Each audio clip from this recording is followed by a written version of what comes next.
Let's go, people! Let's go! It's Prognosis negative time!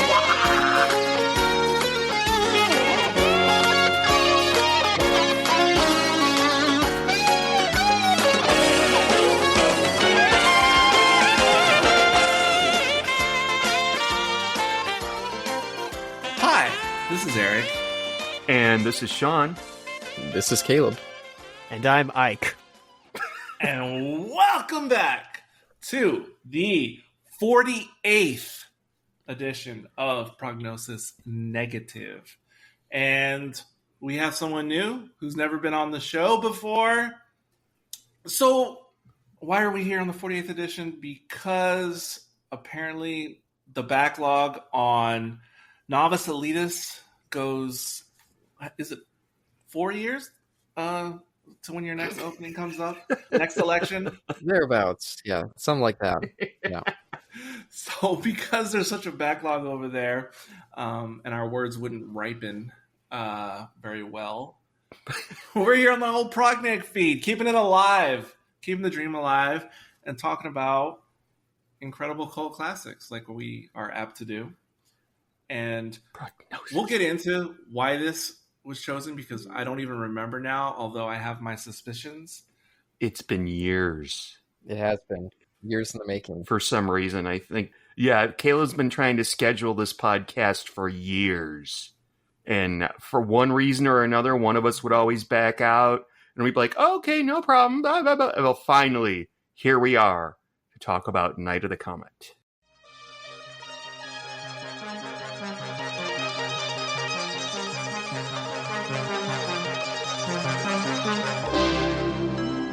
Did you ever wonder what it would be like to be one of the last people on Earth? We're talking ghost town! Who would you see? There's nobody. There's nobody. What would you do? Hey, I'm sorry if the end of the world makes me a little nervous. Where would you go? The stars are open! Well, get ready to find out, because the comet is coming into your orbit. The legal drinking age is now 10, but you will need ID. Let's be real. It's the Night of the Comet. What do you give me if I come back? Texas? Night of the Comet. I'll be taking requests from all you teenage comet zombies. The night the teenagers ruled the world. Yeah! Night of the Comet. The burden of civilization is on us. Fiction, isn't it?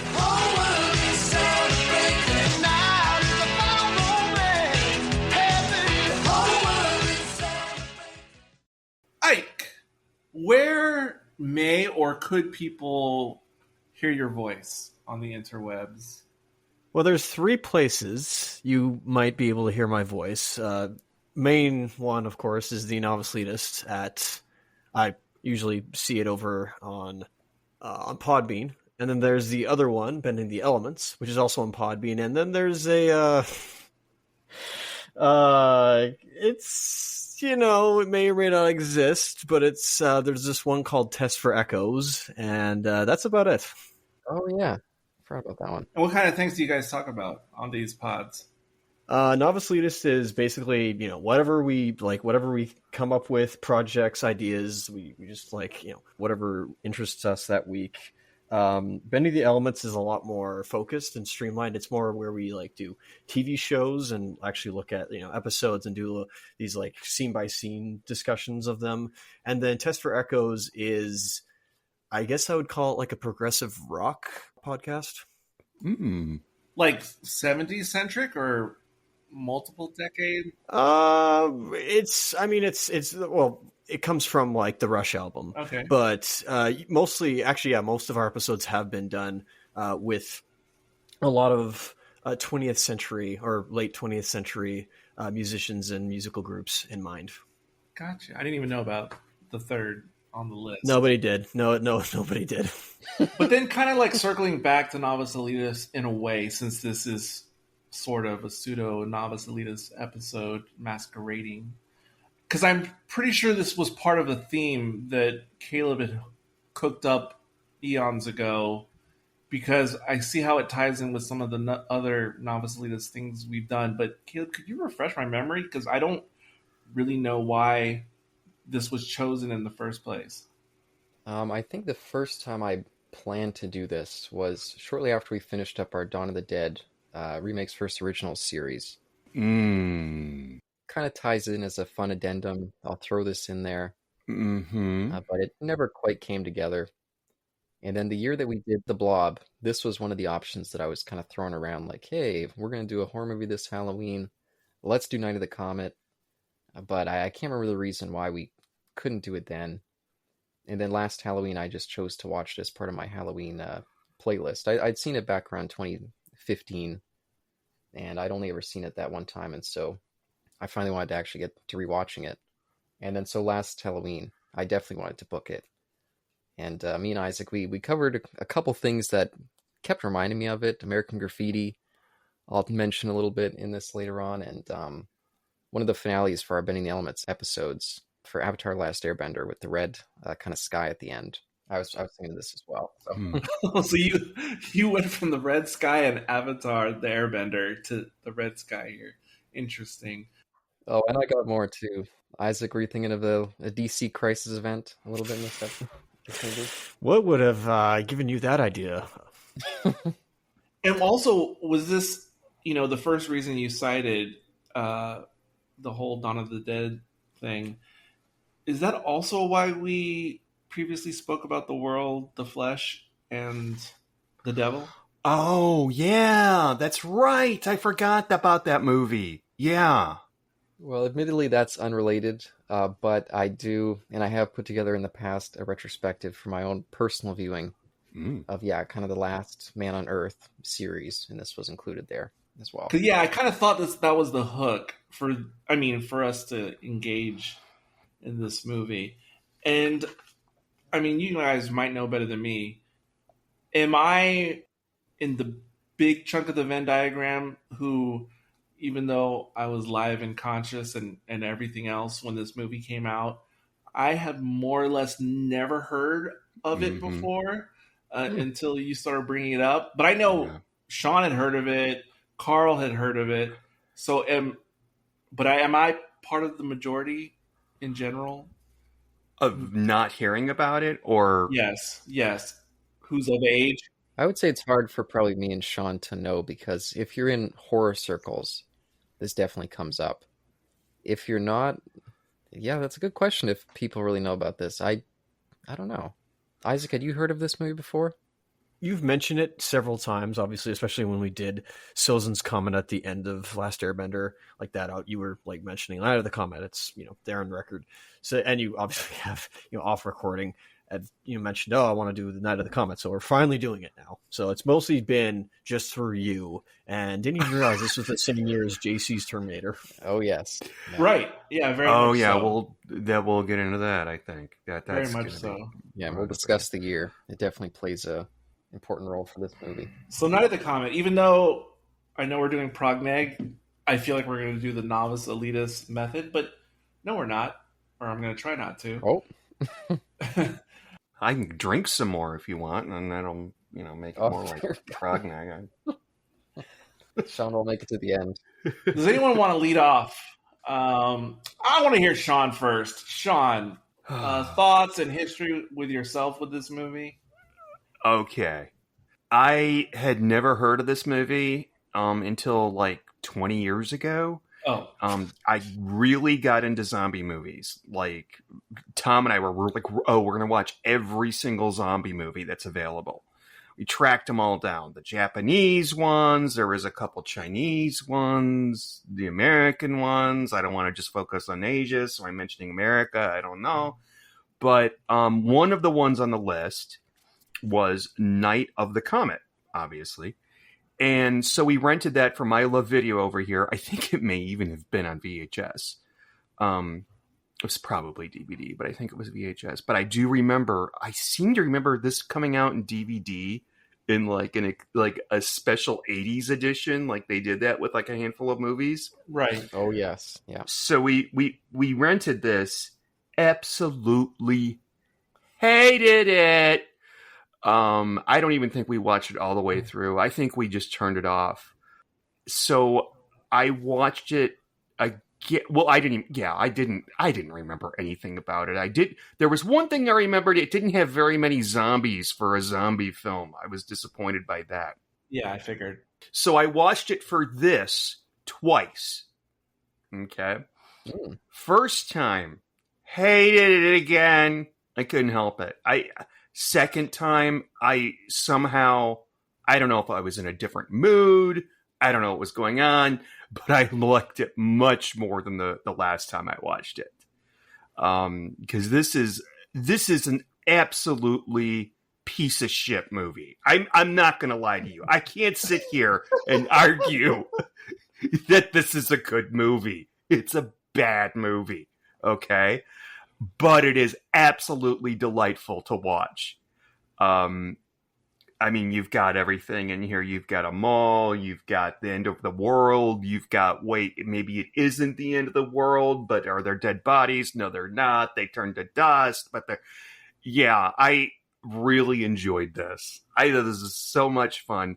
And I just want to say, by the way, I would have bought this on physical media if I had known that it was not available on Amazon Prime, which, as far as I can tell, it is not. No, it's not. Yeah, and it's a good thing it's playing for free on YouTube, because otherwise I just pretend that I saw it and then show up for this podcast, but otherwise I wouldn't be able to talk about it. But go ahead. Before we move on, I just have, maybe it's off topic, but I just want to follow up. For you and or Tom, what was the obsession or the draw for zombie movies in general for you like 20 years ago? Oh, yeah. Well, I mean, it was hot back then. Oh, yeah. Now it's like the last good zombie movie we've had is like Train to Busan, and before that, I don't remember. Well, yeah, I understand it was hot, 28 but days later. What was it that you or both of you would be coming for with that genre back in the day? Oh, I think I do. I know what the gateway film was. Dawn of the Dead, the remake of Dawn of the Dead. Yeah, and which I will still maintain is one of the most brilliant openings in almost any horror movie. Oh. 7, Black Phone, Dawn of the Dead. So we can thank Zack Snyder for something else in the world. Oh, I don't want to hear about that, but I just really like how he did Dawn of the Dead. Yeah. And so he got into it, so like I was turned on by it, even though I had seen all the zombie movies more or less before. Specifically when I was going to school, literally had a horror film class. So the core of my question is it about the oncoming hordes that just, even if they're slow moving or whatever, they just keep coming? Is it like when the makers get into like the satire on culture? Is it just like... Yeah, I think it's something about, there's something about a zombie movie, a good zombie movie, that has a really good, what would you do if you were there factor. Uh-huh. Like, you know, okay. If I'm trapped in the Winchester and it's surrounded by zombies, what would I do? Would I get drunk? Or would I fight him off with a billiard cue? Probably get drunk. But that whole... Shaun of the Dead. Yeah, exactly. But that's... I'm sorry, did I answer your question? Yes, you I did. feel like yes, I've been you talking did. too much. Yes, I am satisfied now. Okay, I'm glad I satisfied you, sir. Thank you. Accepted. I'll have a cigarette now. Just to add on to Sean, I was getting huge into the zombie genre at the exact same time. Mm-hmm. But my gateway was unfortunately Resident Evil. Oh. Yeah, Paul W.S. Anderson. That just... Now, when you say Resident Evil, was it the game before that? Or hold me on here, Caleb. It's okay. The movie. Yeah, 2002. That thing was... Yeah, that was the hot shit in 2002 for me. And that kicked off my gigantic zombie that phase. Era in general, not of zombies per se, but of the popular horror movies at that time that were releasing, I think that's when I really started to get turned off by horror in general. Because I remember going to the movies to see some of the tentpole horror films of that time, and I was just like, no. Yeah. This is not for me. Most of them are terrible. Yeah. Yeah. For me, it was the Japanese movies and the girls with the long hair. But anyway. Yeah. I would like to now hear Ike's experience walking into this film? Thank you, sir. Boy, like, so it has been, several times Caleb's wanted to do this, and I always forget every now and then. I keep making a mistake thinking that this is a different movie. I don't know which movie it is. I forget what it's called. I think it's a disaster movie from the 70s. I don't know. It's where like a comet or asteroid hits the Earth. It's not Armageddon. It's not Deep Impact. Deep Impact. Thank you. Meteor. Don't Look Up. Maybe, I don't know. It has like a bombastic, hopeful, like, fanfare at the end where like you just see all these like, hundreds of people and extras like, I guess triumphant in the end of like I guess continuing. I don't know what this movie is, but I'm so sorry, Ike. Carl and I were talking about the same movie. I know what this movie is. I'm sorry. Keep going. That's fine. Do you know the name, or is it still like unnamed? I want to say it's like Forgotten Planet or something like that. Like, or another Planet movie. Oh, it also sounds like Don't Look Up, which is much more recent. Yeah. But anyway, keep going. Something else. Yeah, it was clearly 70s, not Don't Look Up. So I had no clue what this was. I had no idea this was like a air quotations zombie movie. I just knew that, there you go. Caleb really wanted us to watch this at some point. He invited me on. Thank you, Sarah, for that. And so I had absolutely no idea whatsoever other than like the poster. And I was like, oh, that's a good poster. Like, it's very intriguing. It's got like this person in the red door. All these people are looking up. There's a red sky in the background. There's like a twinkle in their eyes and whatnot. So I'm coming into this without any, context of like what I'm watching other than Night of the Comet. It's like, okay, like, what are we getting into here? Initial feeling, initial thoughts. Oh, initial thoughts. Yeah. Okay. This, holy smokes. This is like, I don't know if this is like, if 84 for you guys was the turning point of when like the 80s became the 80s of America, but like, wow, this thing screams 80s, and I am just like, I'm in love with this film. This is amazing. I was having a lot of fun with this. This was great. And what I first initially, like, what I was thinking of, it was like, okay, so we have two sisters who are, basically like like end of the earth, basically, or end of human civilization almost, where everybody gets, dusted and turned into calcium. And these two sisters are basically to roam around. I kind of thought it was like, oh, this is kind of like, maybe not the same thing, but Murder by Death. I'm like, okay, so this is maybe almost like it's not parody. Like, it's not Spaceballs or Robin Hood Men in Tights or, Monty Python and Quest for the Holy Grail. That's not parody, but I'm just saying, like, this is in the same vein as those films. Like, it's a disaster film, I guess, but it's more taking a positive approach and not deconstructing, saying like, oh, this wouldn't work for this reason. And it's like, no, I kind of like this, where it's just like, let's take like these few characters, and instead of something that's dark and dreary and misanthropic potentially, let's give it some hope and have like some fun with this. And I definitely agree with that. Yeah, just to quickly add on to that. Well, add on and continue with your thoughts, Caleb. Yeah, there was a fun wave of kind of 50s nostalgia going on in the 80s. Yeah. And in the horror genre in particular, they were doing kind of, let's take those kind of silly B-movie concepts, like Roger Corman movie concepts, and let's just do them with a little bit of a wink and a smile. But not so much like they were necessarily making fun of what those were. They're just like, let's do them and have fun with them.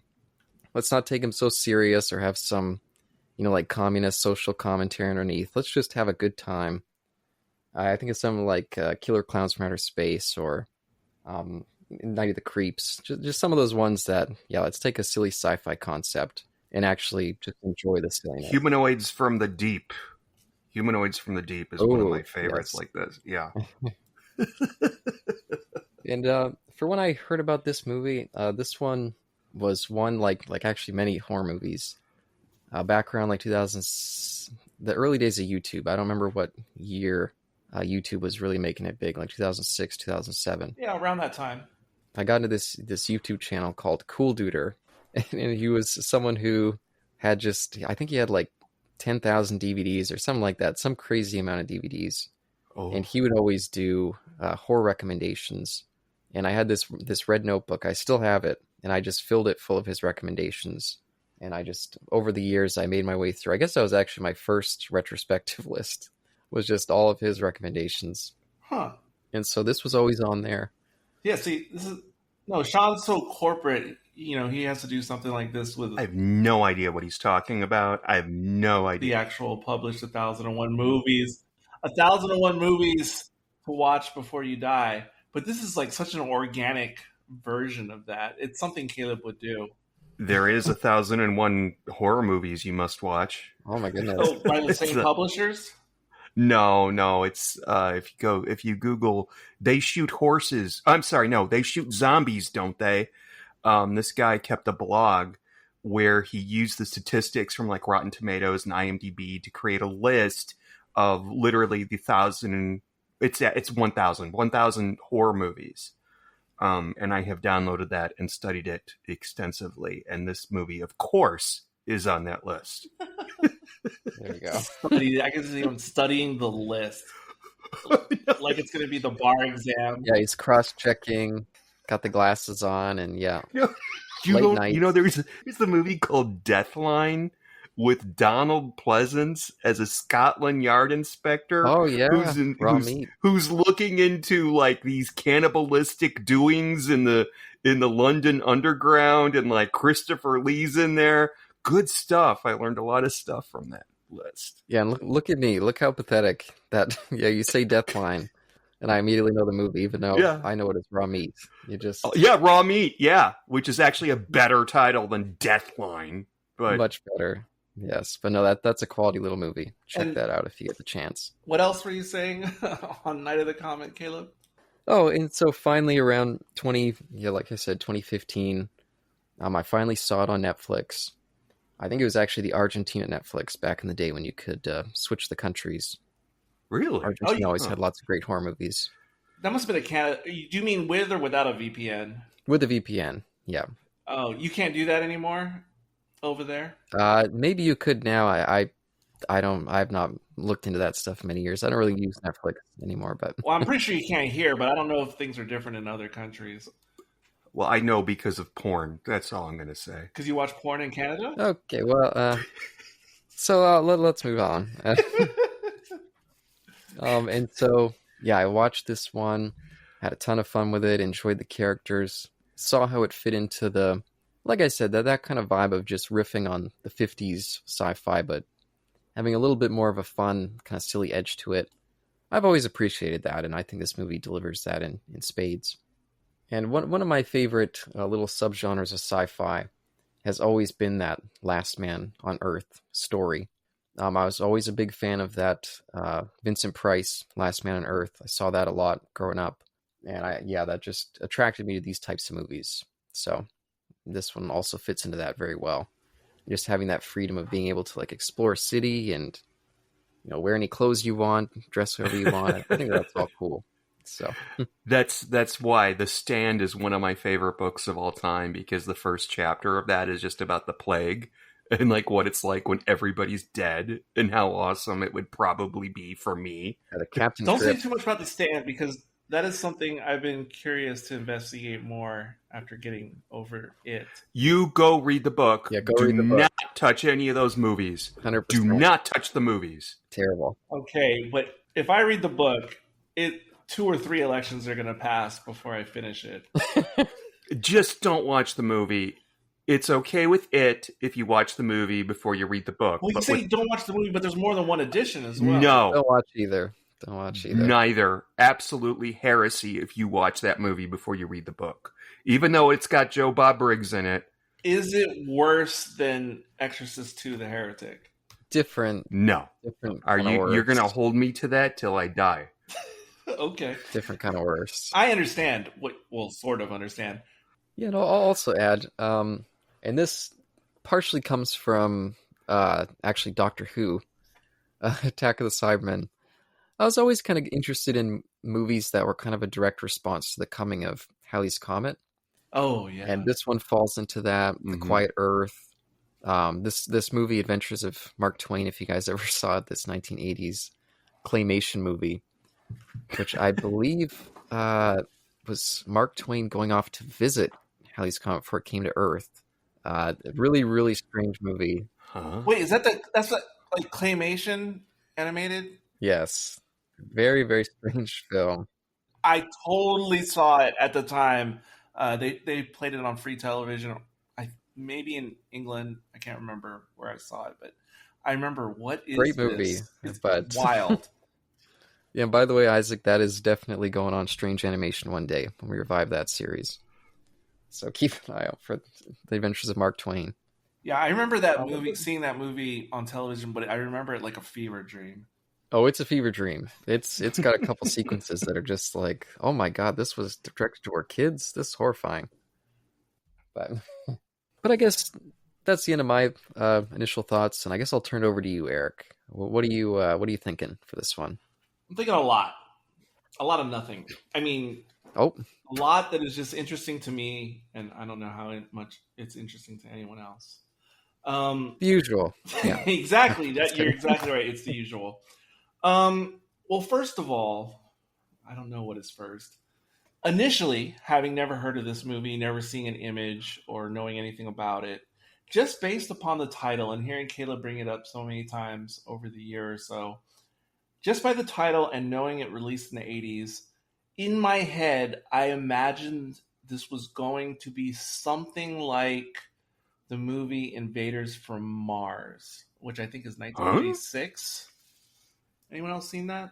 Toby Hooper, long time ago. A galaxy far, far away. Yeah, 86. And that movie is exactly what Caleb was talking about, how in the 80s they would have these movies that were sort of like refreshed versions of 50s sci-fi movies. And that's exactly what Invaders from Mars is. Like, it's sort of like... Oh, yeah, it is. Yeah, that's a remake. Yeah, it's kind of like an 80s version of like War of the Worlds or something. It's a remake from I think it's a 1950s movie that Toby Hooper remade. All I remember is that this kid was in the backseat of a car and his school teacher was driving the car, but she was an alien robot or something. So obviously growing up in the 80s, anything like that, like Invaders from Mars or watching whatever 80s Twilight Zone things were coming out, like, I loved all that stuff. And just based on the title, The Night of the Comet. I have to shake my head in sadness. Night of the Comet. Comet.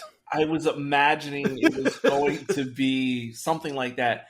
And I guess it is a little bit, but not really. Not in the way I was imagining in my head. Okay. Certainly better than Invaders from Mars, but go ahead. Wait, say that again? What was better? This movie, better than Invaders from Mars. I like that movie, but not that great. I'd have to revisit it.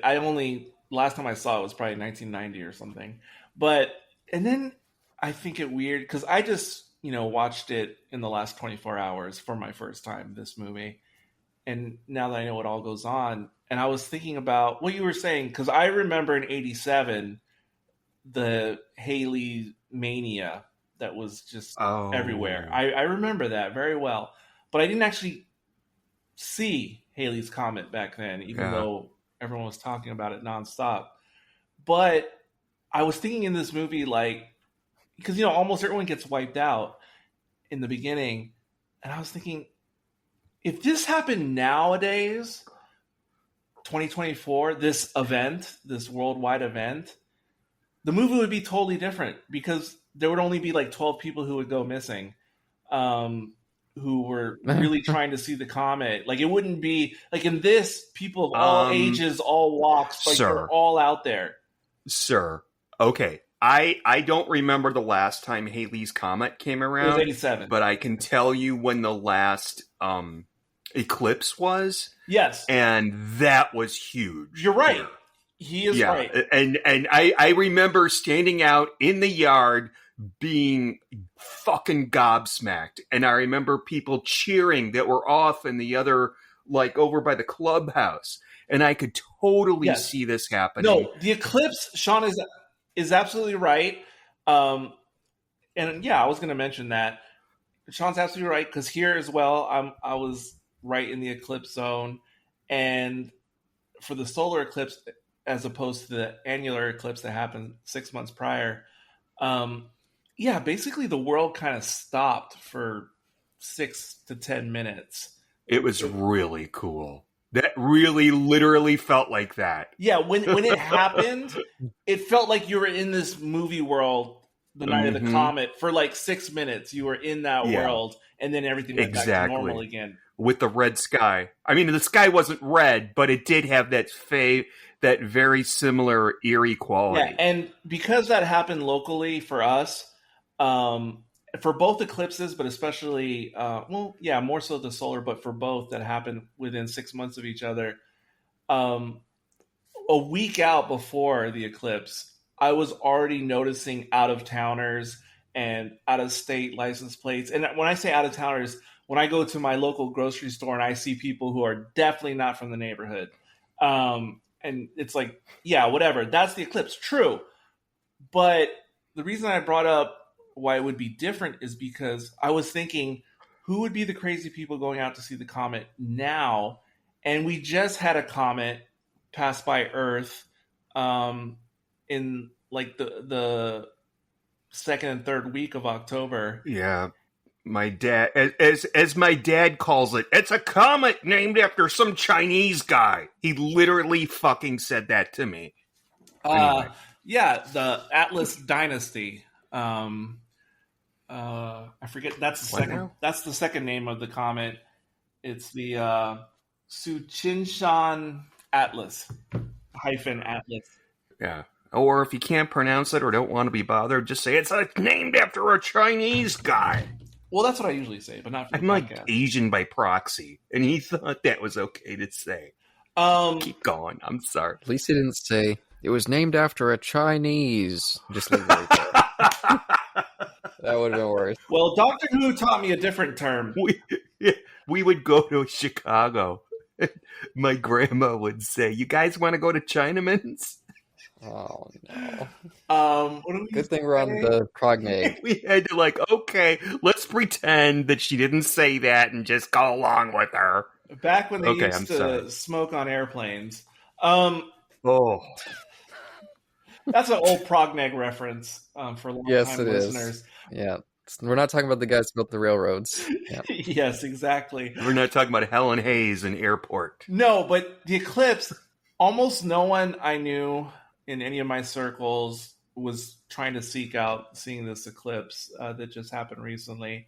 But I actually made that trek because I saw that there was only a couple days left. So literally 7 days ago, I drove 30 miles outside the city limit and I caught a glimpse, amazingly.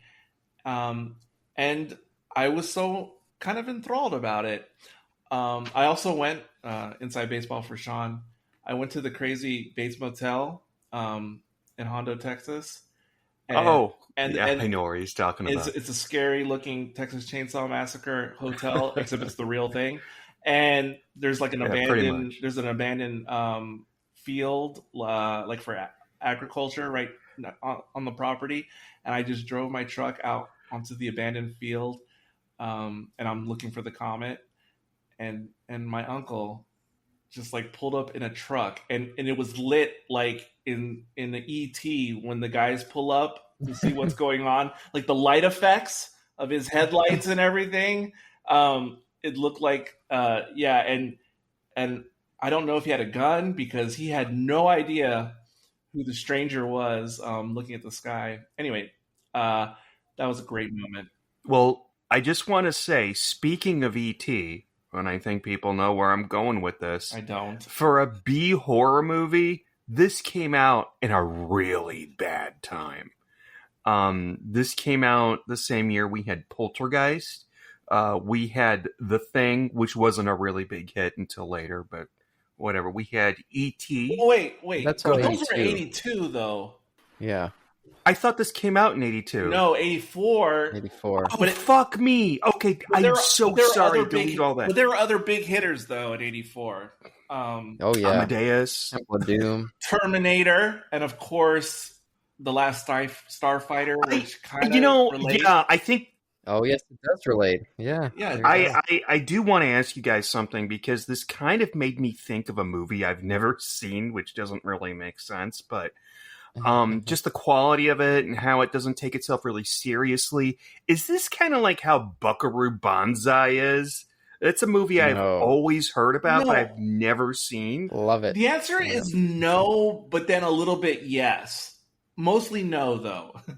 Caleb? In terms of music playing throughout, like this movie's almost like the soundtrack is such a huge part of it. That's very Buckaroo Banzai, but no, very different types. Yeah, of but what humor. I mean is, like, but yeah, totally different types of humor and execution. But the reason I say similar is because they are like cult classic type movie material. I mean, even before they were considered cult classics, they just have that smell on them. Yeah, you know. Yeah, and it's definitely veering away from like the mainstream in terms of presentation and humor. So they kind of have that like black sheep like kind of connection with each other, but very different at the end, but very 80s. Oh, Eric, I didn't know you'd seen that. I just saw it for the first time, well, in full for the first time about a year ago. Nice. Oh man, I love that thing. And there's something in this movie that I didn't... Well, there were a couple things I didn't like, but I'm not going to take them really seriously. I mean, I know I'm not watching Schindler's List here. You're not. They do poke at something that I would have loved if they carried it out somehow, and that is the fact that this is set during Christmas. And I love me a good Christmas horror movie.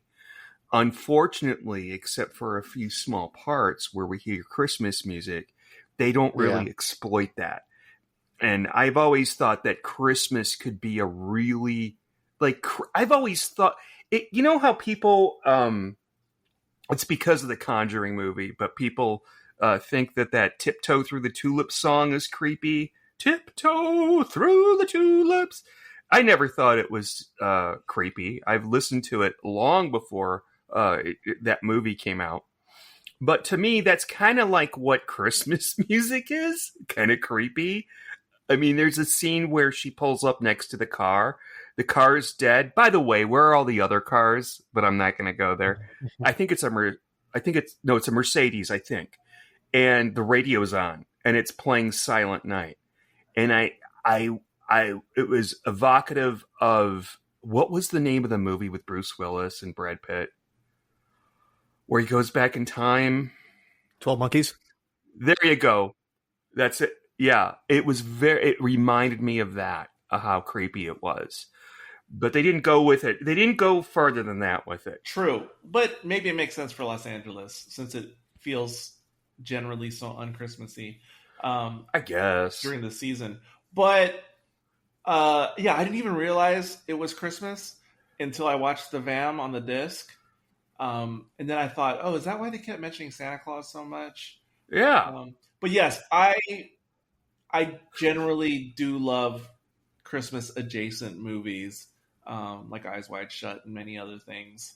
Sure, Gremlins is another good one. Yes. Well, yeah.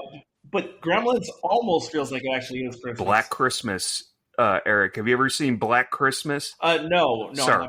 I have not. Oh my god! Oh my god! Oh my Come god! to my house. The guy who doesn't watch horror movies hasn't seen Black Christmas. But that's one that everyone. I mean, even Isaac's seen Black Christmas. No, I know Isaac. If you guys say so, I didn't Even know. Steve has seen Black Christmas. Well, hold on, because and also it's required viewing at our house on December 25th. So come on down. I will. Isaac, have you seen Black Christmas? By the way, sorry. Nope. Oh damn! I'll have to rectify that this Christmas. I've heard the title, but I didn't know it was that iconic, like other must-see movies for different reasons. It's Margot Kidder playing herself, Olivia Hussey, who you will enjoy in the 1990 version of It. Canadian classic. Yeah. Yes, and John Saxon. Holy shit! Well, I like me some John Saxon any time of the day for sure. Yeah, he's in this. I'm a little drunk, but Art Hindle. Who? Art Hindle was hot as hell back then. Art Hindle. Just tell me. Was he the boyfriend? Around what year did this come out? Black Christmas. Yes. Or not the. There's a couple different boyfriends. This was what 76, 74 maybe. Okay. It was a few years before Halloween. Okay. Yeah, and they say that Black Christmas is the original slasher. I beg to differ. I think it's It's Oh, no. Texas Chainsaw Massacre, but yeah, it's worth checking out. Does the original Psycho count as a slasher? But anyway, Well, you got to see Black Christmas, and also you got to finish watching Saw. I'm so sorry to talk about this when we're doing it. okay. So, and then another thing I thought curious watching this movie now that I'm actually seeing it earlier today. Well, I'm gonna like this by default, just because, and these guys already know, and probably listeners already know. Almost any movie that was produced in the 80s, I'm probably going to enjoy on some level. And obviously some are much better than others, but even the ones that are bad, I can just sit through them if they were produced in the 80s and just kind of enjoy it. And then furthermore, to double down on things Eric likes, things that are from the 80s from a teen perspective, we'll see. Now there's no way I can outright dislike the movie regardless of what happens or what the budget is or the soundtrack, which is also pretty good. And then of course, this is all discombobulated because this whole conversation has been discombobulated as it is. But also about a year ago or a year and a half ago, I finally discovered and watched Valley Girl, the first Nicolas Cage movie. Wow. And of course, this movie was produced with Valley Girl, the movie. And they even reference Valley Girl directly in this movie, visually. Oh, Visually. One of the albums, right? Or something like that. Yes, because Valley Girl is like Fast Times at Ridgemont High was like the mainstream of that type of movie at that time. And then Valley Girl is like the alternative version of Fast Times at Ridgemont High. Like the more cult version as opposed to mainstream. And I had never known Valley Girl existed until about a year and a half ago. I watched it, and for the aforementioned reasons, I absolutely love that movie. And that movie does have one of the best 80s soundtracks, but because most of the good 80s soundtracks have marquee like songs that we all know and remember. But Valley Girl's a little bit different because it's tapping into the alternative new wave scene of 82. So it's, again, like the movie, it's like off the mainstream, which in my book makes the soundtrack even cooler because there's a bunch of popular groups that mainstream music listeners may not be familiar with from the early 80s. But anyway, I love that movie. This movie is very much, it evokes a lot of the vibe of that movie, even though it's totally different. But then also the thing I noticed before I got to the VAM, which confirmed it, this movie feels very much like the Buffy the Vampire movie. Oh, yeah. Very much. The humor is very similar. You even have the dusting that became a thing on the series with Buffy. It's a different kind of dusting, but it's germane. But I felt the Buffy movie throughout watching this. And then lo and behold, in the VAM, they talk about how Joss Whedon was directly basing things off the Buffyverse from this movie. Oh, I didn't know that. Oh, that's interesting. Yeah, like having like a popular, attractive high school girl who's also like this alpha doer Ripley from Alien type of persona. So much I'm not gonna go that of far. Buffy. You don't think that's I wouldn't touch that one. Wait, you don't think that was one of the big themes of this movie and then Buffy to follow? Oh no, I think there was some other stuff mixed in there. There is other stuff. Alien. I don't think that Alien is one of the primary. No, not ones. Alien. And also, I'm talking about a character like Ripley or like Sarah Connor. In Terminator. She's not Ripley.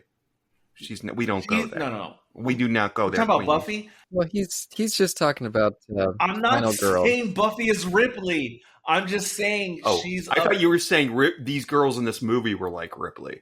In the sense that they're attractive females who are doing it all on their own and taking charge.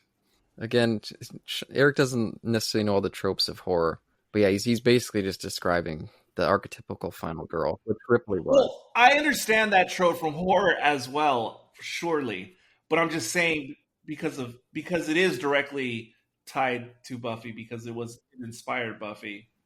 I do have to ask y'all. There was something in this that also really bothered me, and that was the fucking direct, and I mean fucking direct influence from George Romero's Day of the Dead. All they needed was some cheesy 80s music to make it complete. Day of the Dead came out the next year. Sorry to cut in. I thought it came out in 89. 85, yeah. Oh, fuck me again. On it. But no, but that came out that came out. No, because the lady, the fucking underground people in this story, the main lady who like randomly kills herself later on, she totally gives me vibes of that character from Day of the Dead.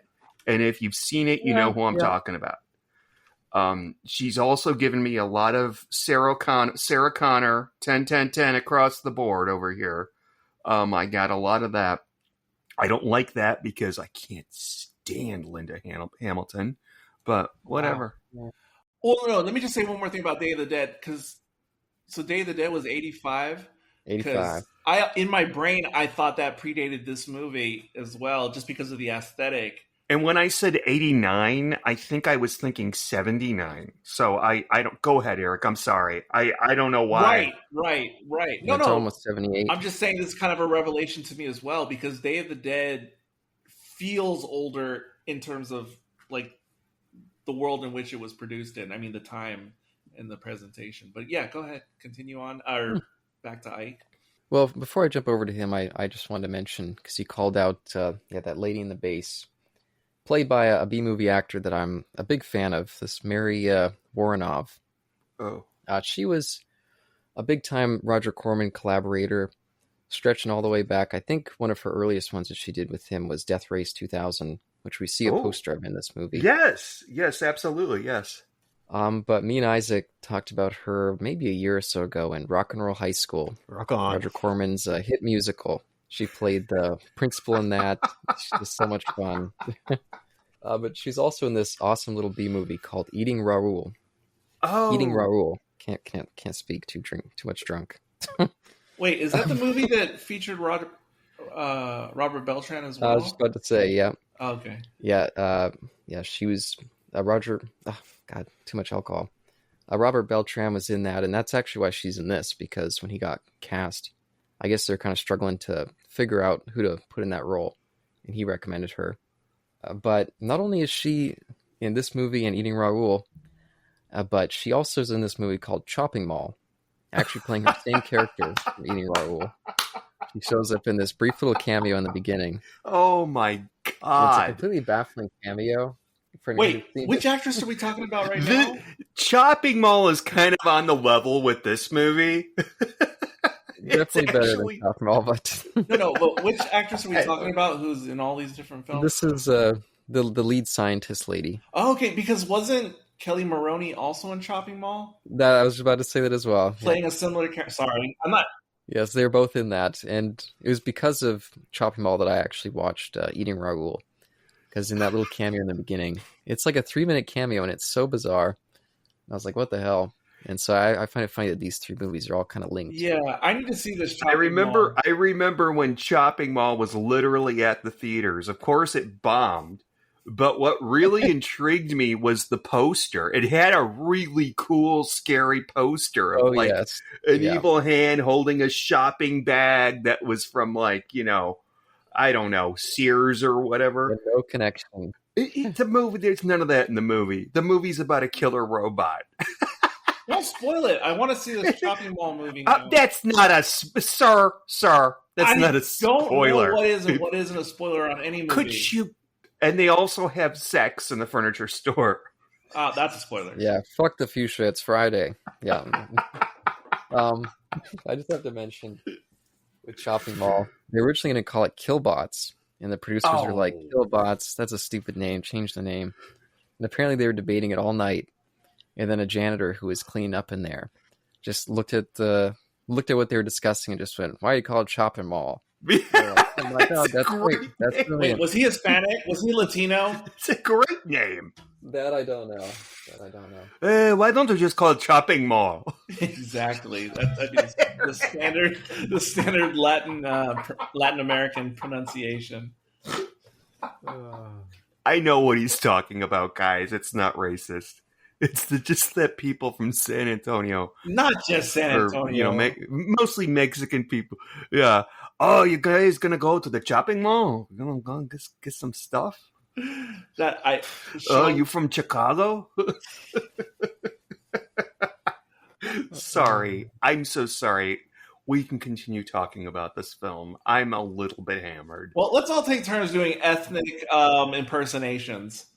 I was just going to make a Chopping Mall specific joke. If anyone's ever seen that, maybe it was Dick Miller, because he plays a janitor in that. Oh. Famous Roger Corman collaborator there, too. Old Dick Miller. And before we swing back to Ike, and Kelly Maroney, she wears a cheerleader outfit in this, and in Chopping Mall, and in Fast Times at Ridgemont High. Oh my gosh, I had such a thing for her from Chopping Mall. She was just so cute in that. And in this, I think she's just great. I think, Caleb, we may have to have our own podcast about the Chopping Mall. Well, we're going to have the Chopping Mall Minute podcast. Yeah, I do want to see it, though. That's also going to make it for years. Which, by the way, is the best. It's the best title for a movie after maybe House 2, The Second Story. I love that title for that movie. That's a really great title. Yeah. It is. But I also love Bud 2, Bud the Chud. I think that's just really stupid, but awesome title. It doesn't even sound like a real movie. I feel like I've taken some edibles, except I haven't. Oh, well, okay, Ike. I'm so sorry. Let's keep going. Yeah, he's so patient. Thank you.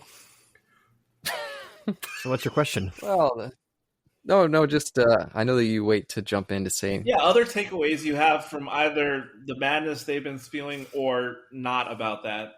Crack Snuckles. Let's go. Okay, so just anything that you might have wanted to say but haven't said. Sorry, I've been in my head. I've been playing the Ramones Rock and Roll High School just for the past 5 minutes. There you go. It's great. I looked that up, Caleb, on TV Tropes there.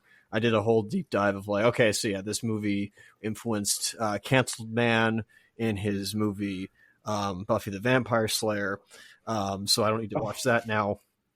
But with her though, what's her name? I apologize. The scientist lady in charge. Well, not in charge, sorry, but who kills herself later on for reasons, of course. What was her name again? The actor's Mary Woronov. I didn't write down the character name. Oh yeah, not character, but yeah, Miriam. White. Thank you. Right. She has white in her name or on her name tag. That whole organization, that SHIELD organization or whatever you want to call it, the emblem. I was like, where have I seen that? I've seen that emblem from somewhere. And I'm like, oh, wait a second. Okay, I think because I looked it up, I cross-referenced it again. I'm like, yes, squint hard enough. It's like I could be Mandela affecting here. I'm like, I guess it sort of looks like the Sinestro Corps emblem from Green Lantern in DC Comics. Probably not. Ooh. It's probably something else. Maybe like a pattern in Greek mythology. I don't know. Maybe it's there. But yeah, that's the closest one I can think of. I know. I know what it made me think of. I'm not saying you're wrong. It made me think of in the program Lost, when all the different stations had those different labels for all their different.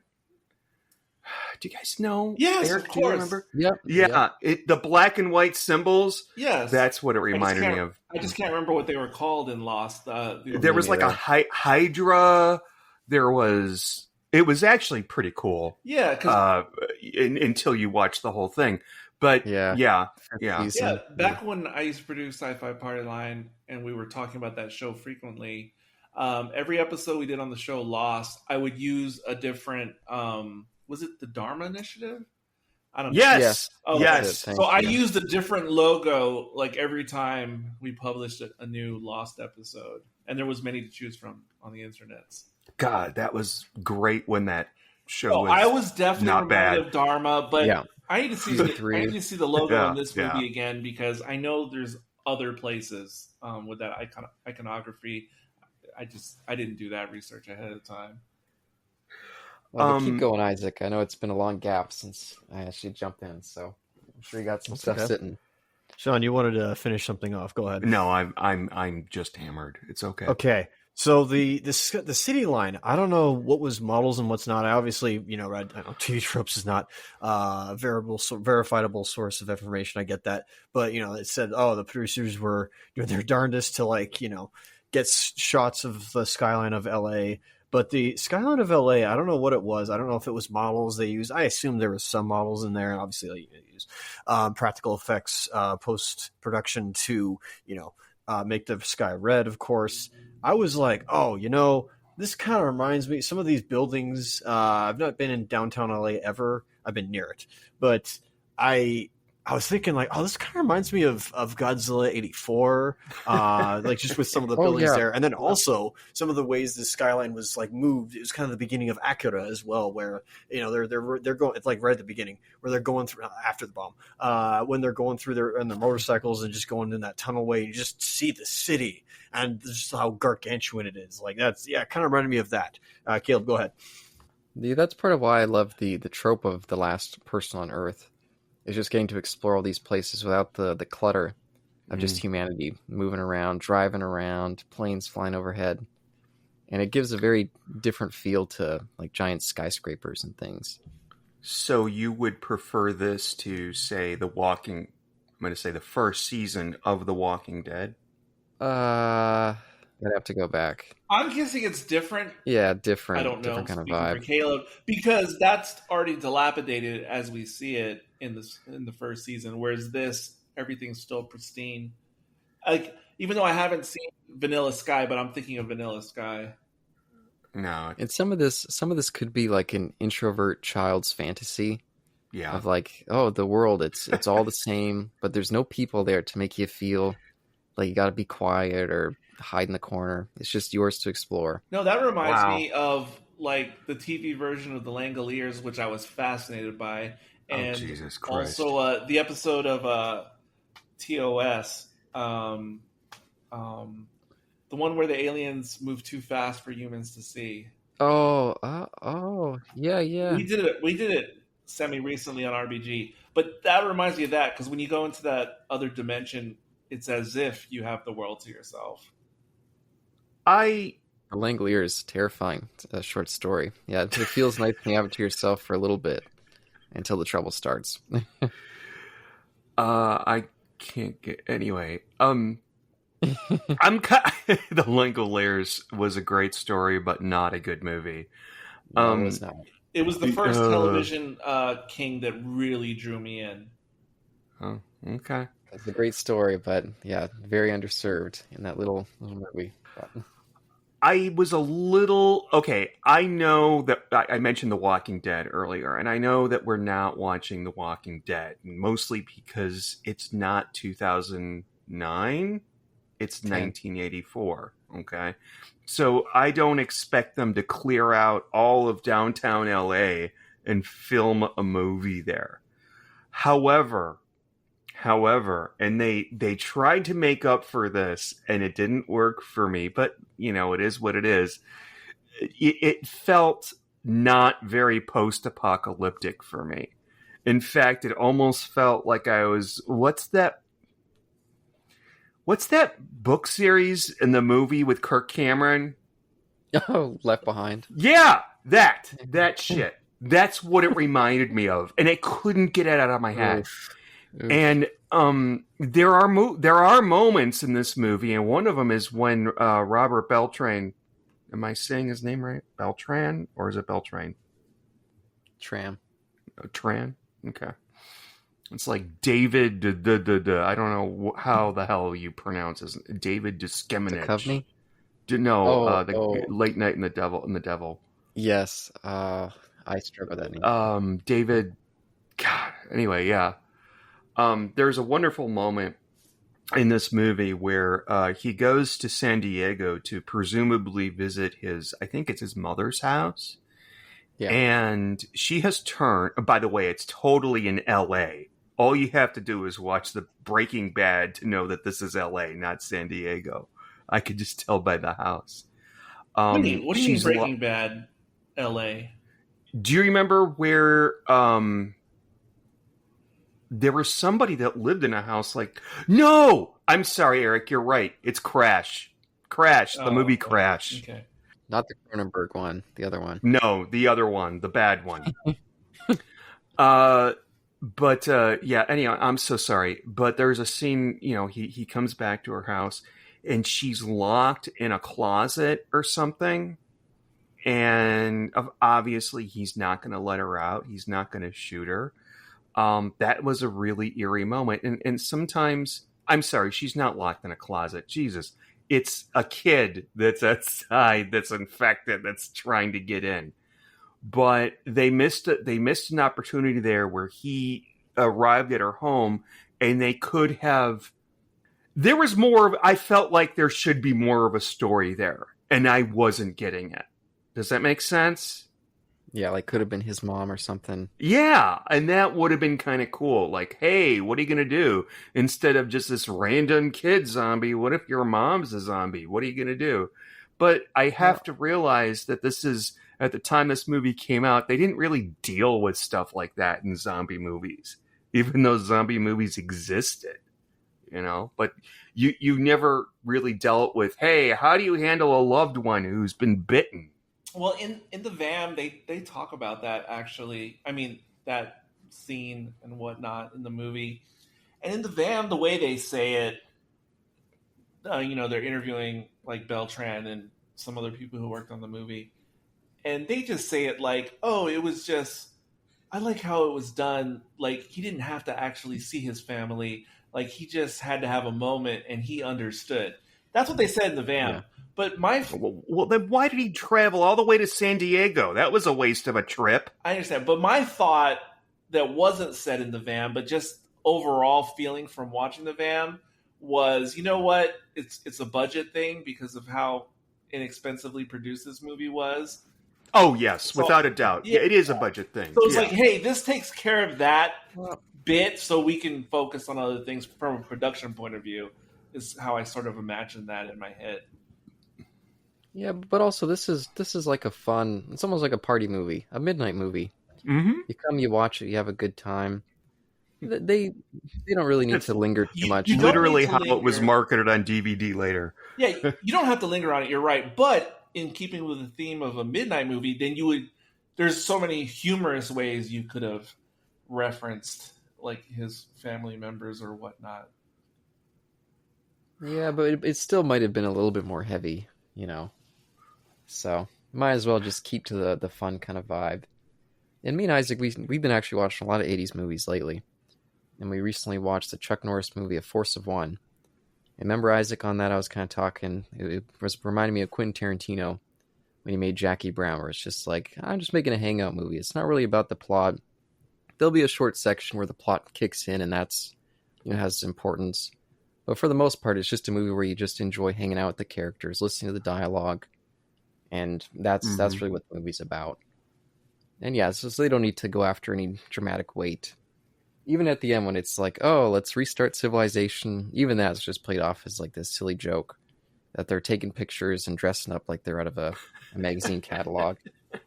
Oh, and I love that little DMK thing that ran through. We start the movie with her, Reg, one of our main characters, obsessed with playing this video game, and this guy, she's got all the top scores on the video game. Okay, so I had a question about that. And then one guy. Oh, go ahead. I had a few questions for you guys because I've only seen it once, and there was plot points that I know I missed, but this is not that. But I had some lingering questions that you guys could inform me on. So in retrospect, after seeing the movie, I was wondering if inserting those little bits with her in the arcade and everything, if that was somehow like a light nod to Last Starfighter that came out earlier in the year in '84 that she starred in. And I don't think. Well, I'm just saying because in The Last Starfighter, obviously her boyfriend, who's the lead in the movie, he's obsessed with playing the game and being the best. And the fact that they even focus on that for a second in this movie, like, I don't know, that felt a little bit beyond coincidence to me. I guess it's hard to say I also get that arcades obviously were a trope that we lived through at the time in movies and in Tron. Exactly, that's what I I was get gonna it, but say. still, just Wizard, yeah. well, that was a whole different era mentally. But yes, I guess so. Yeah, it was a little bit later '80s, but yeah, more the home stuff. But than still, the classic arcade. Polybussy. What was the name of that video game with the ostriches? Joust? What? No, there was another Polybus. The cursed video game. I'm sorry. Continue talking with what you were talking about. Go on. I think it's Polybus, the video game that's cursed. And if you find a arcade version of it anywhere, don't buy it. Something I don't. Oh, when I said go on, I meant Caleb, not Sean. Oh, fuck you! I don't know where I no, was. it's okay. I don't give a shit. But like Isaac mentioned, yeah, this movie, because again, like I said, we've been watching some movies from the early '80s, 1980 up to I think the last one we did was maybe '83, and yeah, it was still in that transitional period where you could feel a lot of the '70s, of course, and yeah, this movie absolutely right out of the gate. This is big time. We're already there. There's some '80s success going on. The style, the hair is getting huge. Well, that's because of the Valley Girl thing. The music's just great throughout. And like I said in my little initial thoughts, that this was making me think of American Graffiti. Because not only does it have that ever-present score, but they do spend some time in a little radio station. So maybe a loose tie. Oh, true. Oh, yeah. Everybody dies and turns into powder. Go to the radio station. Which looks like the worst radio station ever, but I'm okay with it. Yeah, it's kind of cute. I don't mind. Well, it's no WKRP. But, well, it's funny you bring up American Graffiti because of our offline conversation we had before this. Because all I could think about was American Graffiti and its influence when I was watching Phantom in the Paradise and Rocky Horror. And Phantom of the Paradise, not in the Paradise. Did I say in?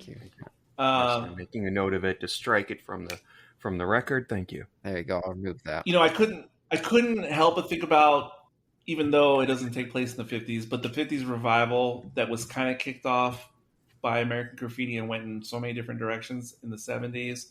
And of course, like Grease as well, like all those productions had that feeling. And I wouldn't have thought about American Graffiti as it pertains to this, but I sort of get it.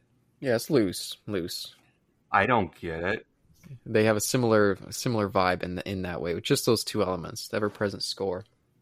So it's just sort of like a C'est la vie kind of vibe. These characters, they're young. Well, how they really do connect from a historical movie point of view is that American Graffiti did kind of define the teen movie, and it morphed over the years. And this would be in the lineage of how that genre morphed through the 70s and the 80s. So I don't know if I'm going to agree with that, sir. You don't have to agree with it.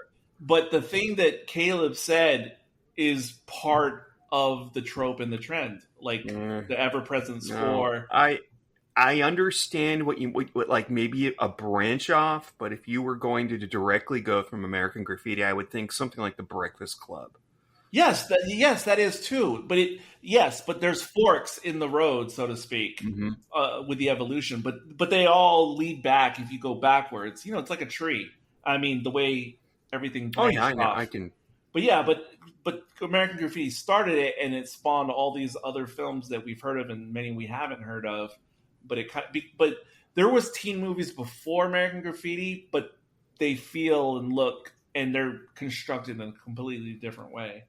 There's also another movie I think that may have influenced this. I'm just getting a touch of it. It's not a movie that I particularly like, but Nightmare on Elm Street, which also came out in the same year. What? Yeah, 84. Yes, and they were produced almost simultaneously. And it was one of the movies in the top 10 at the box office when this came out. And Catherine Mary Stewart, Regina, she was trying to get the role in Nightmare on Elm Street, and it's only because she didn't get it that she then starred in this movie. Huh. How about that? And I want to say what's her nose, if she wasn't in Elm Street, might have been in her place. The one who is in Elm Street. Heather Langenkamp? Yes. There's another movie that I think obviously influenced this one, and I mentioned Day of the Dead, but come on, Dawn of the Dead? Yes. The whole shopping mall thing, come on. And then the bad guys get in and they're going to sabotage them, and they did have a big shootout in Dawn of the Dead, but they didn't throw shoes. The little kid too, coming across a little kid zombie. Yeah. So the thing about the mall segment, I mean, with the little, what department store was it? Saks Fifth Avenue, that they were actually in. But the whole little Saks clan or whatever. So I get, like, because of the aforementioned Dawn of the Dead, and of course different groups and tribes in the Walking Dead world, I get, how you get these like warrior like factions, like referencing the Warriors. You get these little different factions that have their theme. Walking Dead is of course. Yeah, I just said Walking Dead. Negan's clan or yes. So with that in mind, as I'm watching this scene play out in this movie, I was like, I completely get it, but it's incredible to me that this little clan of 3 or however many there are, that it literally spawned in one evening. Because it feels like they've been doing this for at least a month, like terrorizing whoever happens to come into their mall. But the fact that the apocalypse happened and within like hours, they're like, hey, you know how we always talked about what we would do? Well, our day has come. And that's the only thing that struck me is like... Yeah, no, it's true. It's absolutely true. And they play the song Girls Just Want to Have Fun. They play Cyndi Lauper. And again... I don't think it's a Cyndi Lauper version, though, but yes. Okay. I don't know anything about music. Okay. But I was reminded again of The Stand, where there is a gentleman who told somebody, I plan to run around the bases at Yankee Stadium and then masturbate on the home plate now that everybody's dead. And this is kind of like that. Like, okay, everybody's dead. Let's go and hang out at the mall. You're absolutely right, Eric. I will agree with that. And I also weirdly like the head villain in the mall. I mean, the casting of the actor, the performance, like, I don't know if he did anything significant outside of this movie, but like he's so committed with his forehead vein popping. Yeah. Whoa. I was there's a weird movie called Grandpa's Boy from the like the Happy Madison family of films. Oh dear. It's considered a cult classic from like the year 2000 or something. Is it like a mockumentary? Is it no, like it's not that. No, something? It's considered like part of the stoner genre for whatever reason. Old Grandpa? Oh, Grandma's Boy. You're familiar with the movie, Caleb? I'm familiar with it, but okay. Yeah. Well, you know how in the movie, and my favorite part, because that was another movie that I was forced to watch that I didn't want to see at the time. But the one thing I really liked about the movie was the guy Norm from Avatar, James Cameron. He plays like the villain who dresses like Neo from The Matrix in Grandma's Boy. And it's not the same character as this guy in the mall, but just something about like the nerd unleashed, like the nerd fantasy of being like the diabolical nerd. I don't know. I could not stop thinking about Norm in Grandma's Boy with this character. Am I crazy, Caleb? I can't. I don't really know. That's for you. You're probably much more familiar with that movie than me. I think these characters like Norm and like this guy in the mall, and there's I'm sure other examples from the 80s and 90s of these types of characters. They are kind of like the prescience of the tech boys of the 2000s, 2010s, and present day. No idea what he's talking about. Because in the Yeah, let's- 80s, in mainstream American culture with movies and whatnot, pop culture, the nerds were always like the oppressed and, bullied and belittled, and the geeks and the nerds. But in the real life days of Silicon Valley, post 2000, the .com era, Facebook, etc., and with the Bezoses and the Musks and everything else, like now the nerds like rule the world. But these characters, in my mind, and these types of characters from the 80s and 90s were like the nerd fantasy before it became a reality. Okay. There's maybe something there. Personally, for me, I think that when they show up, it kind of just lessens the vibe a little bit, and then that extends to once the government guys show up, and there's a stretch of like maybe 15 minutes where the movie's just a little bit less fun. I don't really care about that stuff. Well, see, you're right. It kind of derails the movie, but that's actually what piqued my interest because it was so unexpected.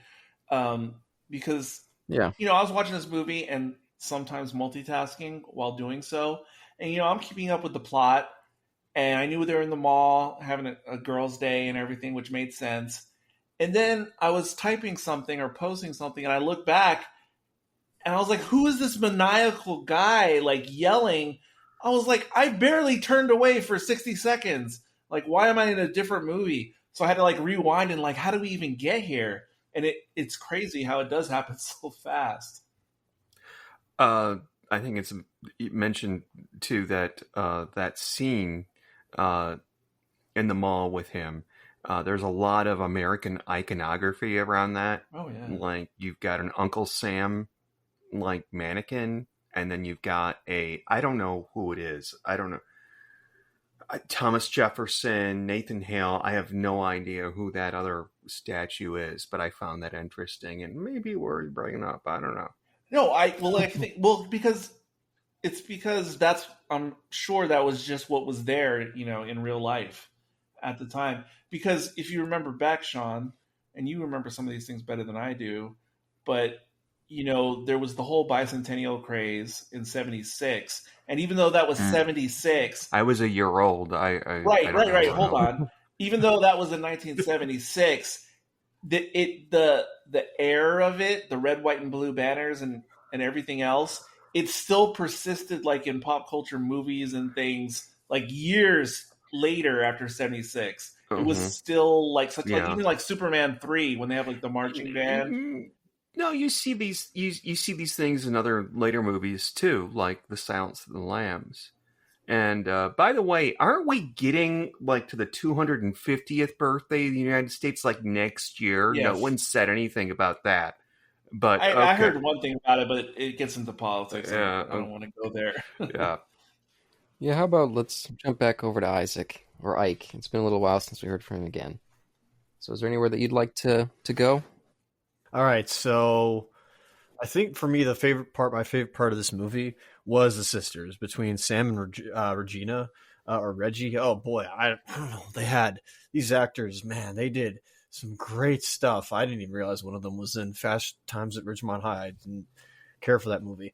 And so I was like, let's like dagger to my heart. I could like just spend if Canceled Man took a lot of these ideas and put them in his TV series, or I guess like the movie and then his TV series later on, I guess I could see it because I would definitely like love to see another movie or another ongoing story with these girls in there because they're just great. I don't know why, like them acting as siblings they acted as siblings first before anything, and they were also like conveniently military brats at the same time where their dad doesn't care for them at the same time, so they just got both of each other. And I gotta tell you, I was peeved off. I had to pause the movie and like go and like walk for a bit, take a bit of time afterwards because I was not happy when it seemed like Agent White had killed Sam. I was like, okay, that seriously, I enjoyed her. I enjoyed her a lot. I love how positive these two are.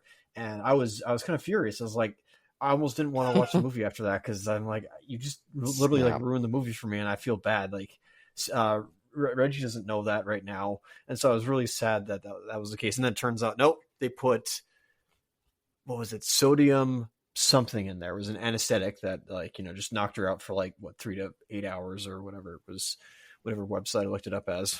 I don't want to interrupt Ike's time, but this leads to another one of my lingering questions on the plot and what was going on in the movie, because I was trying to figure out the scene that you're speaking of, because I was 90% certain she wasn't going to die in that moment or from that injection, but I was later then confused when White took her own life, because, and this is what I probably missed, hopefully you guys can fill me in. So White did that intentionally because White, like, fake her death just so she could stay out there long, or what? Because I thought that White was intentionally making it look like she died and then she would later come back, I then thought White was going to do that to herself with the same whatever she injected her with, but then it turns out actually killing herself. So then please tell me there's something I missed, because I didn't understand what was going on with White and how she was I don't know, but I'm just going to say I was getting strong Melania Trump vibes from her. She looks so much like Melania Trump. I'm sure there's a Reddit room for that, but no, there is. No, she totally did. I'm sorry, Caleb. Go ahead. Yeah, I was just gonna say, well, from the start, she didn't necessarily love the idea of them going underground and leaving everybody else. Okay, right. And now that they're going out and trying to inflict some sort of rule over people, they get to decide who lives and dies or who treats them as their little blood bags down there. Okay. So she was just like, no, I'm not going to kill this girl, and I don't want any part of this group anymore, so I'll just kill my other guy and kill myself if he's not going to leave. Oh. And I'll just blow him away. That completely makes sense, but was it, like, fairly obvious in the movie itself, or I just wasn't paying attention? Yeah. No, and Okay. she tells Robert Beltran, and he kind of relays some of that during her speech too. You kind of get that, and throughout every scene that she has prior to that, you can tell that she's just not happy with this group, doesn't want to continue what they're doing. And maybe it's because I had just watched Rocky Horror for my first time a couple days ago. I thought with Beltran she was going to pull like a Frankenfurter, because I thought I swear this is because the lights were out and she was wearing the coveralls and the sunglasses. I thought she was masquerading as Regina, and I thought she had the hots for Beltran because she knew he was like the last man. And so I thought she was going to pretend to be Regina, and she wanted to make the beast with two backs with him. And I completely thought, and then I thought, why is she killing herself? Because she hasn't finished, like, or even started. Well, she finished before it shows up on the screen. Yeah, she worked. But I swear, I'm not trying to be funny. That's literally what I thought was going on, was a Frankenfurter situation. I mean, I actually agree with that. That would make more sense. It makes sense. That seems like a wild character turn. I guess, but why is he? I don't know. That scene when she dies. I mean, why is he dressed like Santa? Like he wants to buy. Oh, he wanted to surprise her and like. What a bunch of shit! He wanted to be like in the Christmas spirit and surprise her, and like, because they left on bad terms. I'm not buying. I disagree with you. But I'm rolling with it. It's okay. Go ahead. I'm sorry. Again, that's kind of the tone of the movie. All these characters are a little bit extravagant and ridiculous. Yeah. I mean, when he shows up for the rescue, he shows up as he's playing this needlessly this cowboy character. Like, why is he doing that? What is that? Yeah, but yeah, exactly. Yeah, I didn't get it either. But I'm not sure if you're saying this or not saying it, Caleb, but because of things you said earlier about how this movie is and how it operates, like, to me, it just 1,000,000% made sense that he was driving the car that he was driving as he was dressed like a cowboy. Like, it just made sense to me in this movie universe.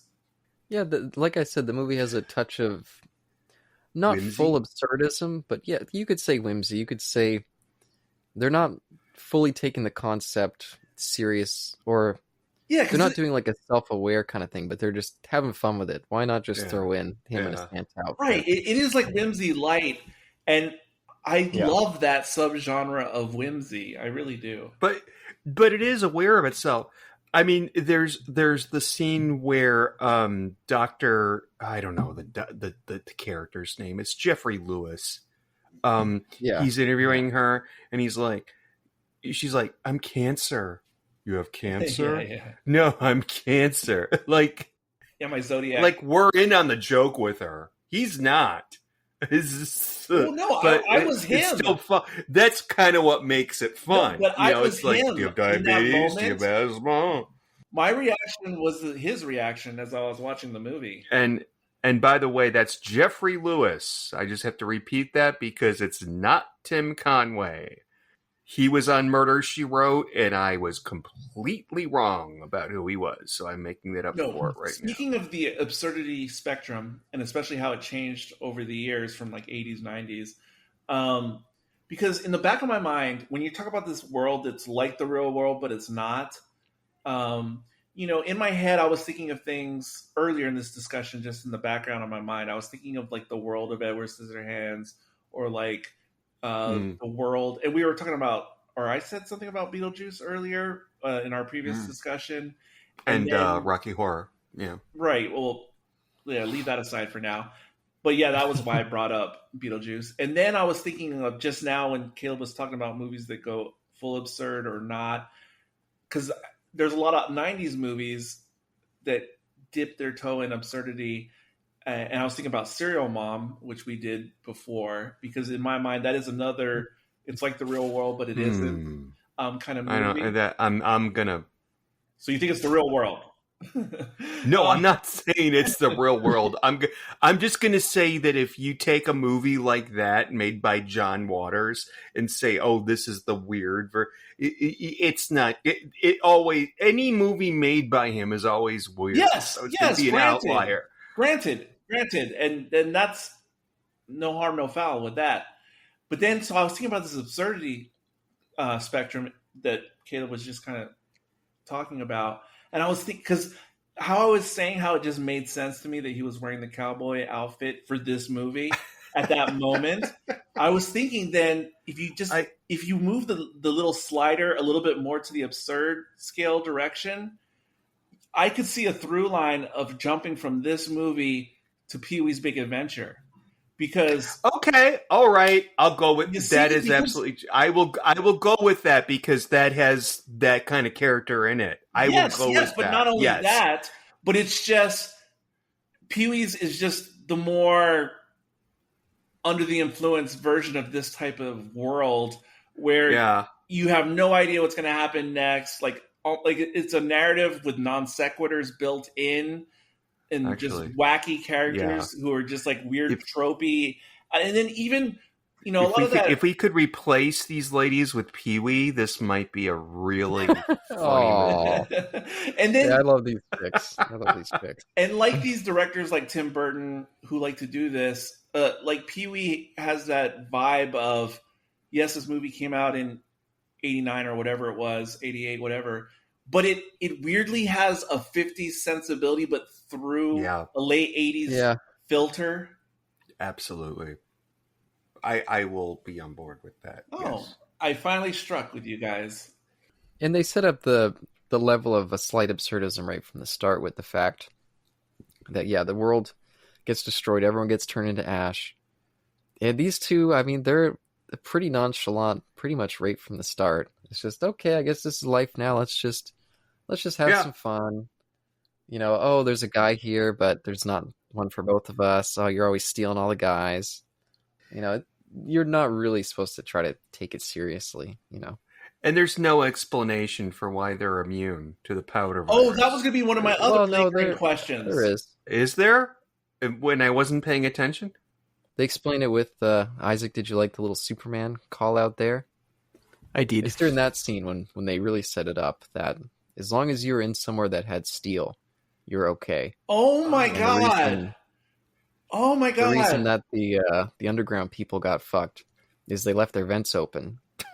Oh, see, I heard that line, but I didn't. Oh my god, that completely makes sense because I noticed the Superman comment, and I was like, why are they even focusing on that? Yeah, a little setup bit, a fun little piece of dialogue. I love that. That is good. I'm glad because that was one of my lingering questions, and I was trying to understand. That's good. That's real good. That's satisfying. That explanation right there. That feels good. Right at the start. It was a cute little scene. We got this kind of smug boyfriend. He makes that comment, trying to come on to her and making a Superman joke, and then she just becomes a nerd. What? No, it's not iron, it's lead. I appreciate that as the inner nerd in me. Oh, God. Oh, that makes so much sense now. Okay, that's good. And this isn't my own original thought, but I get it. I mean, it was more from watching the VAM, but couldn't you, imagine this being a 1984 adaptation of a quote-unquote graphic novel? Yeah, definitely. Yeah, no, this was also making me think of Dawn of the Dead, because Dawn of the Dead has that almost comic book color palette. Creep show. I thought of Creep Show. I wasn't even talking about the look, but just the world itself, like the world building and the characters and the zaniness and the left turns in the story. But also, what was I going to say? It'll come back to me. I had something else to say about that. I was actually going to ask Isaac if you were, not just the DC Christ event, if you were feeling like a comic book vibe as well with this one. No, not so much. Were you thinking of anything like Tank Girl? Oh, not a comic in particular. Just like the vibe of it felt like something that I might read in like a one-off comic. I mean, if we're going back to what you had said about, Last Man or Last Person on Earth, I mean, my favorite one is still the Twilight Zone episode pilot. Like that one's probably the best. Wait, what year is that from? Approximately 1959, 1960, one of those two. I don't know if I've Is that the one called? Is it called 2? I don't think so. I'll look it up quickly. It's just one man and one woman, right? Not that one. Okay, erase that. Sorry. Well, I might have to check that out because again, I do love this trope. There's this really cool one that I always, whenever this comes up, I always highlight because most people haven't seen this one. The Quiet Earth, this little New Zealand movie. I'm not sure why that movie isn't a little bit bigger than it is, but that's one of my favorites of those Last Person on Earth stories. I was going to bring this up later, but since we're on this topic and I often forget to bring up the things I want to bring up later, for anyone who's into this genre of the last people on Earth, you have to watch the series The Last Man on Earth that came out in 2015 and was what? Oh my gosh, it was created by and stars Will Forte of SNL fame, MacGruber. The Last Man on Earth is so good. It's one of the best things I've ever seen in this specific genre of everything we've been talking about. Like, what would you do if it was just you and very few other humans left on the planet, and how you would conduct your life and everything. Because it starts off with literally just Will Forte, and he's almost like a Castaway character. I mean, like the movie Castaway. Robinson Crusoe, who's just living basically alone. But over the course of the series, and it only ran for 4 seasons. I didn't even know it went that long. It was on Fox Television back in the day. And over time, he meets one other person and then later another. But it is one of the best of anything I've ever seen in this genre. It is so well written. It is so well produced.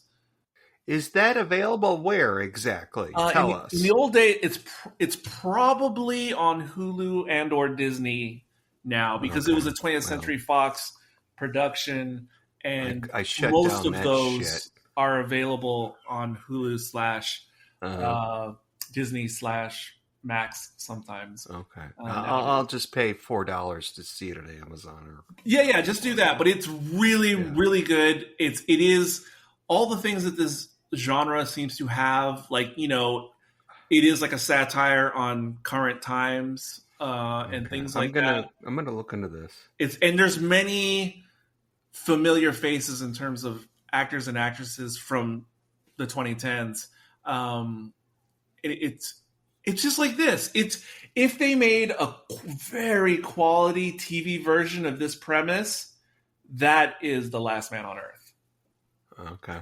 All right. And even though it was produced by 20th Century, it has an indie production feel, even though it has good production values, if that makes sense. Okay.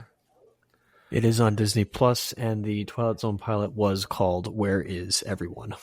It's really, really good. And I've been meaning to bring this up to Caleb many times before when he's brought up this genre. It is must see if you're into that type of thing. Absolutely. I'm into this. Like, I'm into going to sleep and meeting Santa Claus. Really. And it's just really good in a funny way. And even though it's check it out. Even though it's kind of a comedy, there's a morality tale wrapped in there too. Yeah, it's good stuff. But yeah, I'll turn it back over to Isaac. Anywhere else you want to go? I have a few more notes, but not that many. So I got it wrong. Sorry, it's "Where Is Everybody?" That was the Twilight Zone pilot. My apologies. Sure. Are you talking? Oh wait, you're talking. Oh yeah, you're talking about the original Twilight Zone, not the 1980s one. Right. Like, because when Tom talks about Twilight Zone, he's always talking about the goddamn 1980s one. It drives me crazy. Oh, I thought you were like, that one where the people come around and they move things, and then stop. But at least he's not mentioning the Forrest Whitaker one. So I thought you were going to talk about like the Jordan Peele one in Disdain. Oh no, yeah, I think. Was that the one after Forrest Whitaker? It's the most recent, as far as I'm aware. That wasn't good either. I didn't like that. Cat says yes. She despises it. Going back 1 second, what was the name of that show? Nobody Else on Earth. The Last Man on Earth. Will Forte. All right, I just have to make a note to myself. Extremely good. So this movie also reminded me. This is so random for those regulation listeners or comment leavers out there. Caleb and I did Robot Carnival. It's probably going to release in 2057 on our once it comes out. And no, 2057. And there was this segment on it. It's an anthology film. There was this segment where there were these two ladies at this carnival or at this amusement park, and I could not for the life of me not help but think of that. Premise. Okay. Not even that premise, but just that like segment where one of them it's for a boy, funny enough, and then like she goes into this like one ride that has this giant robot in it. Not the exact same here, but I definitely felt similar to that. And I also was thinking of, dang it, now I forgot it in my head.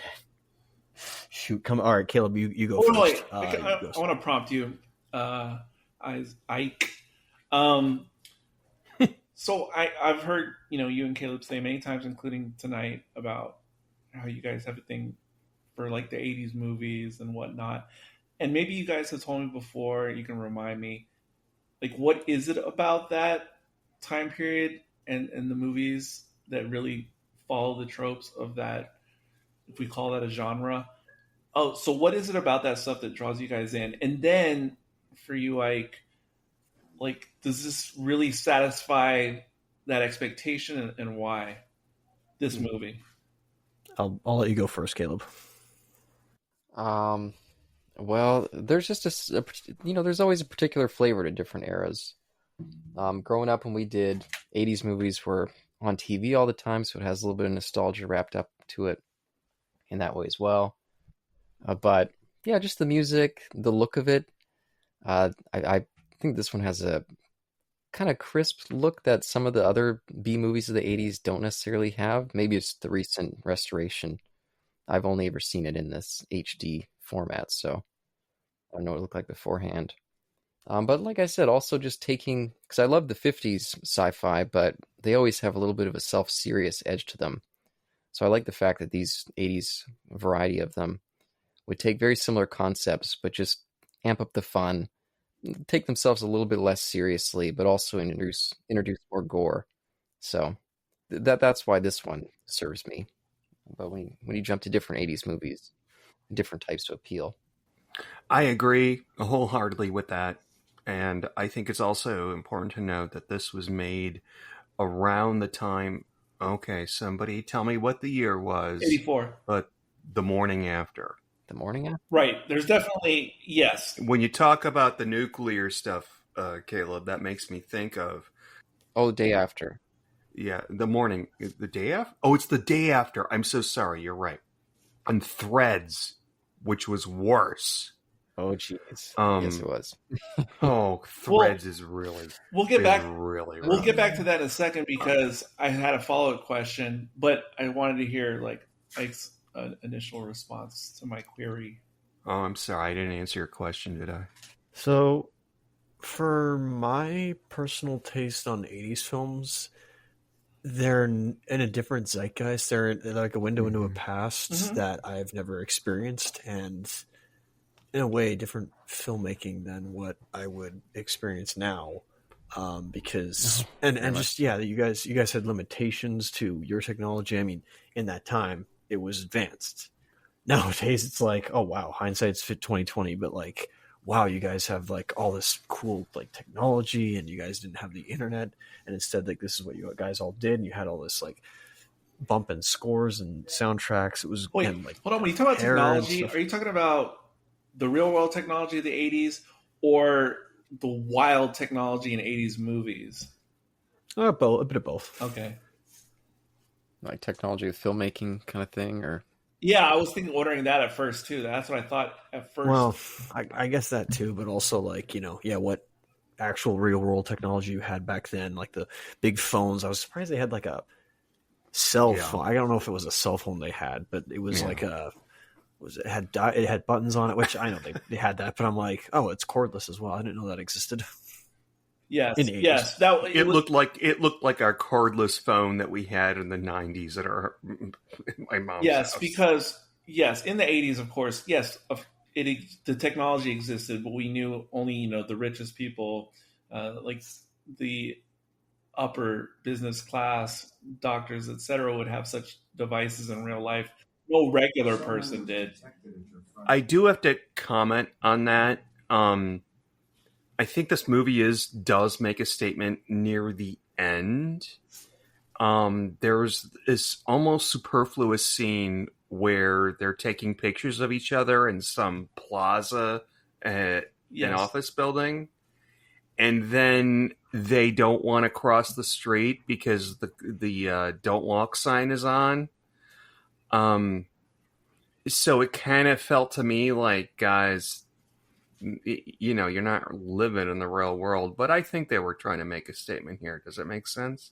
Absolutely. There's a lot of like standard sci-fi post-apocalyptic movies and series. But it's dumb, Eric. I mean, like, one girl, she's like, oh, I'm all alone. And then just some guy pulls up in a convertible. He's like, hey, why don't you hop in with me? Okay, I will. That was the movie.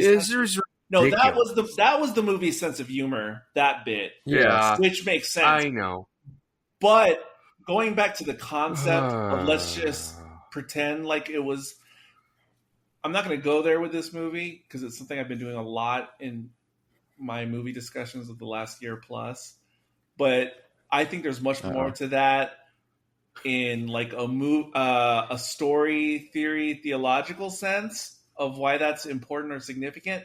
But this is not the movie to go down that road with. But I sense it and I like it. But that's a completely separate topic. Oh, no. No, but okay, so what you guys were just saying about, why you guys are into 80s movies. Yeah, that sounds just like why I'm into watching 70s movies or 60s movies, etc. For sure. And then sort of my follow-up question to the younger generation present is, no, because I just wonder, like... It's the ancient ones asking a question. No, I'd love to hear the perspectives because it's a different relationship when you lived in the 80s and remember it, and you experience these movies as they're being released, it's such a different experience to contend with. But to quote Ruth, I don't remember shit. We're all too young to remember that. And I'm curious, too, because earlier I was talking about the absurdity spectrum, if such a thing existed for movies. And now I'm thinking of the American 80s Cold War spectrum. Because I don't know. All 80s movies, for the most part, the American ones, they're either heavy with the Cold War references to the real world at the time, or they're subtle, or anywhere in between. And so when you guys are watching these kinds of movies, or this one in particular, how much of that bleeds? Because this movie isn't super Cold War. And when I say Cold War, I don't just mean the Cold War conflict, but I mean... No, it's good movie. Is you don't enjoy movie. Number one is in the zombie Soviet movie. Union. American movie. Absolute favorite. I'm sorry. Sean did that to me.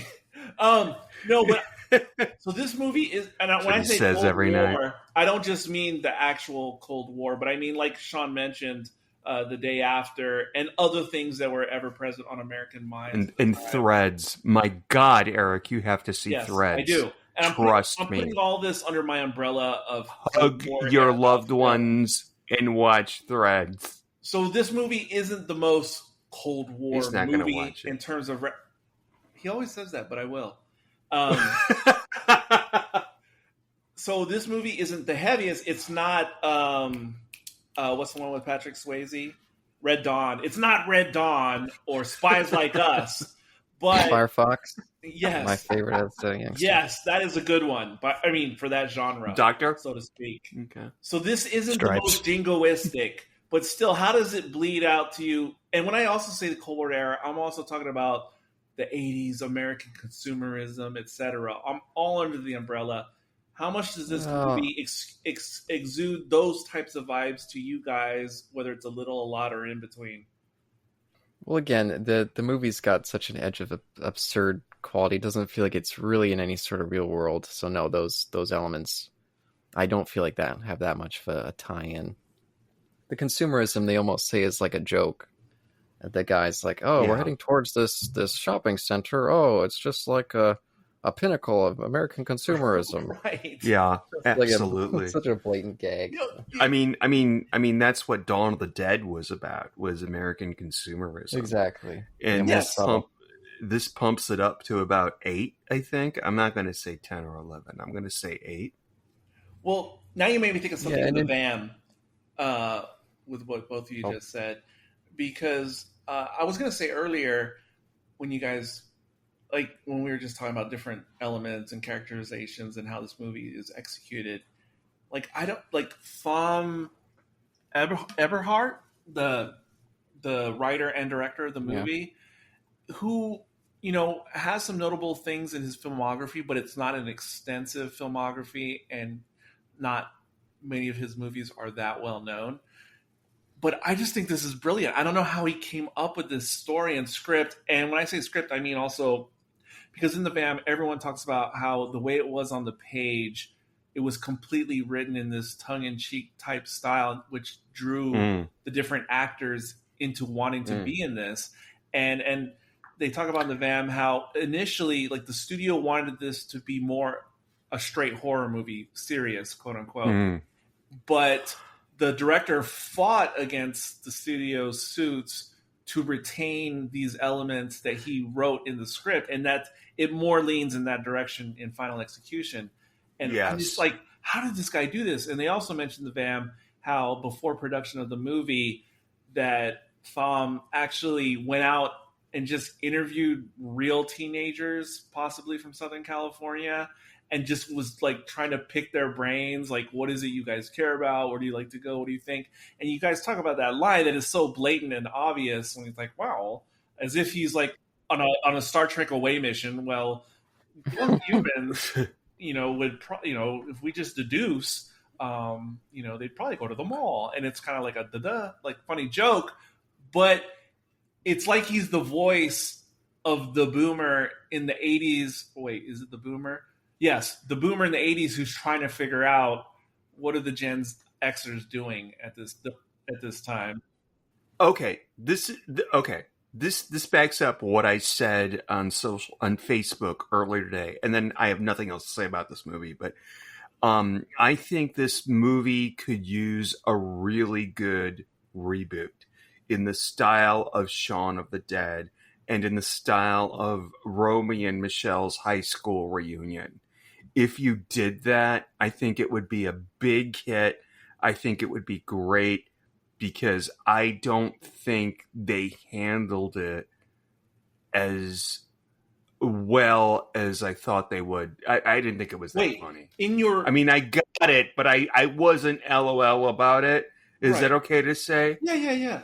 But in your fantasy remake of this movie, would it still be set in the 80s, or would it be set like more present day? Fantasy. No, Eric, you have to come. No, but to seriously, my house and see my fantasy remake. I see it every night when I close my eyes. Of the film.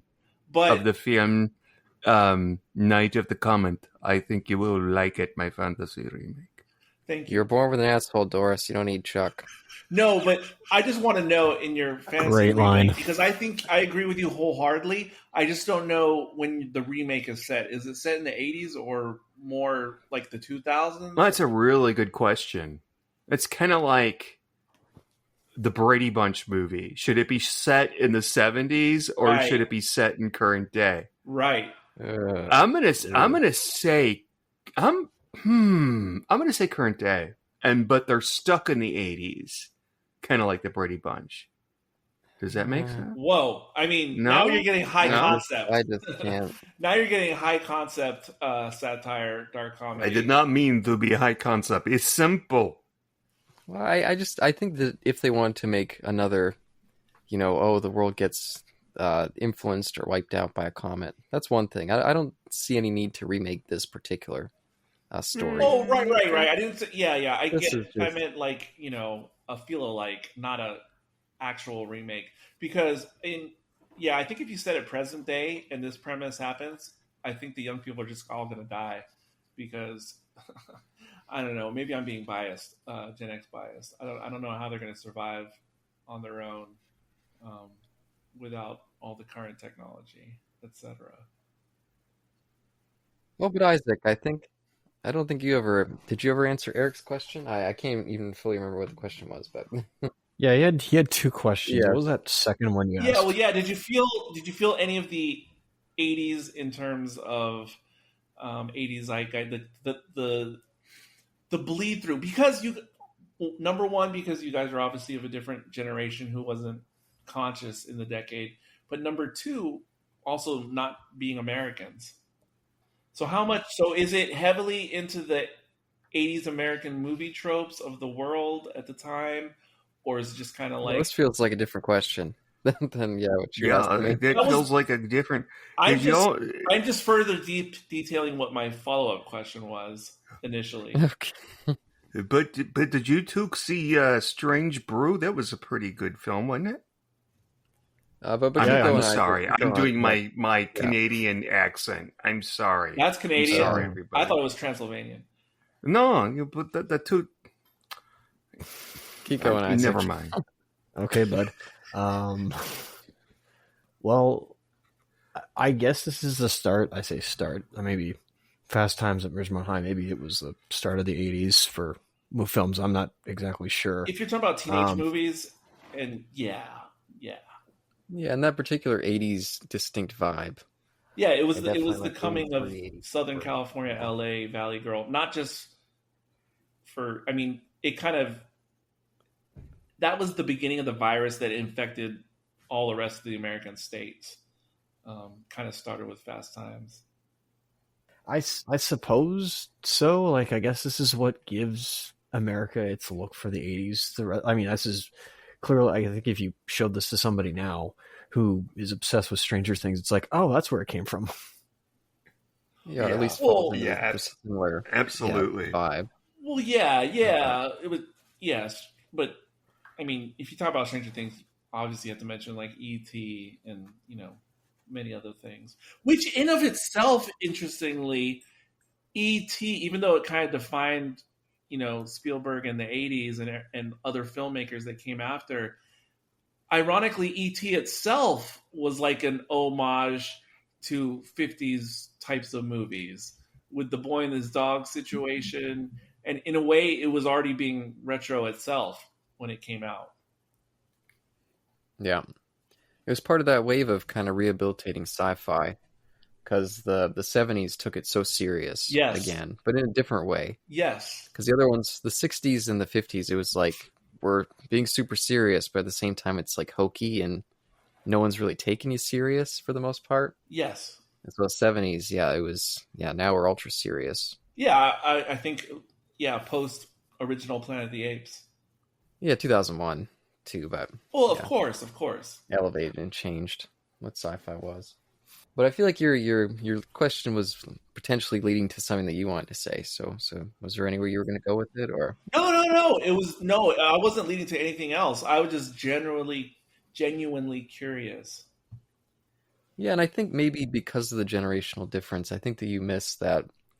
I mean, we grew up with these movies all over the place. They were constantly on TV, 80s flicks. A lot of them were cheap, so it was easy to get them for TV. So I feel like a lot of them are fairly ubiquitous. The big ones, at least. The big ones. Because that's the other weird thing, because even though I was alive then, the same thing was happening in the late 80s and throughout the 90s. What you said, like, there was these mainstream 80s movies that were played in perpetuity on free television. The only thing was, and I don't know if it was the same in Canada or not, but for your time, but for my time, it's like they only had access to 12 specific mainstream popular 80s movies, and or at least I saw those same 12 over and over. So then the ones that didn't make it into syndication, the 80s movies that didn't make it, then I never saw those until the DVD and Blu-ray era. Like the movie Vision Quest. I never knew that existed or what the heck it was with Modine. It's basically like a ripoff of Karate Kid with wrestling and Modine as Daniel's son.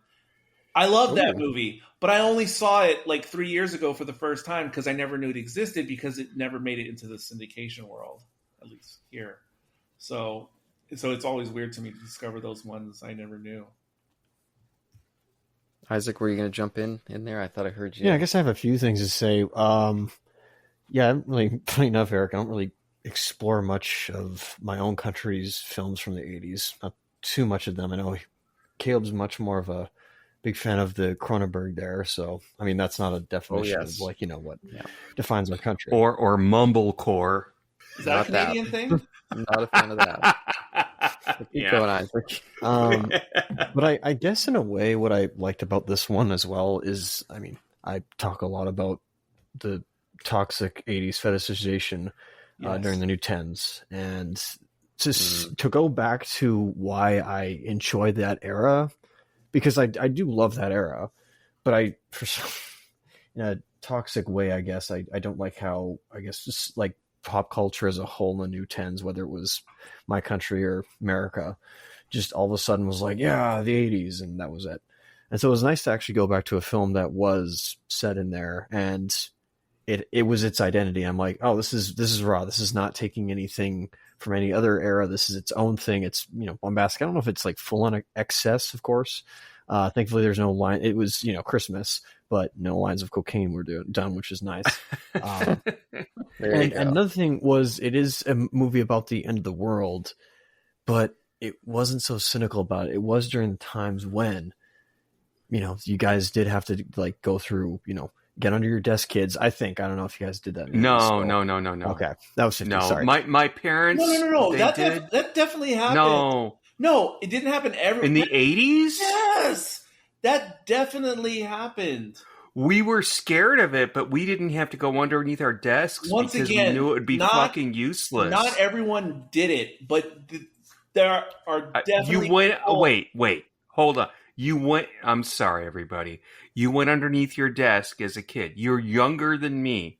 You actually had drills where you went underneath your desk. Yes, with an asterisk. Yes, with an asterisk. Okay. Yes, I physically did more than once in elementary school. Except, speaking from my own experience, it was more because of hurricane type situations, not because of atom bombs. Sir, that's a different thing. I sir. know that's what they asked, but let me finish. I'm just only speaking from my own personal experience, but I know many people of our age just relax. Just relax. Many people of our age group did have those drills for non-hurricane reasons in the early 80s. Yes. Now they have different. Yeah, I'm sorry. It was still a thing, but not ubiquitous, I would say. Eric's bringing it up. I don't know, Ike, if you brought it up, but yeah, it was really scary. Like, my parents told me that at any time, we lived in Chicago, at any time, the entire city could be obliterated.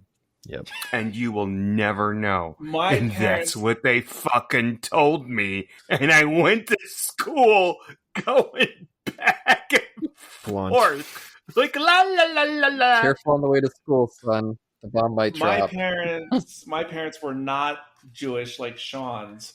So they almost never informed me of current events or like diabolical or perilous current events. So I was more ignorant. Also, my parents grew up or my mother specifically grew up in the 50s and the 60s during the Kennedy era, where it was like duck and cover, literally. Finds a place to hover.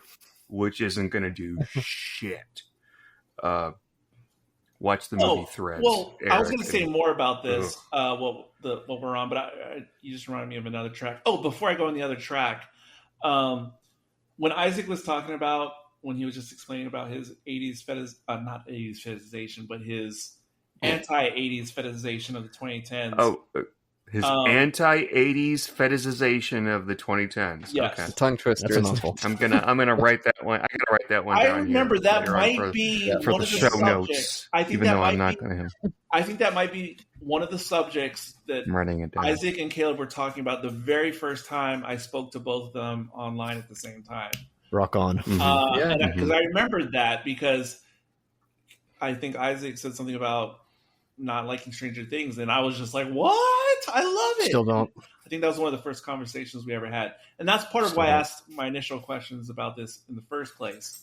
Oh, of course. But when Isaac was just saying what he was saying about disdaining the 2010 period when they started doing that, in my twisted imagination while he was talking about that, I was just picturing, because I was having this thought too, because we've mentioned how in the 70s in American films, like there was a 50s fetishization revival that was very prevalent.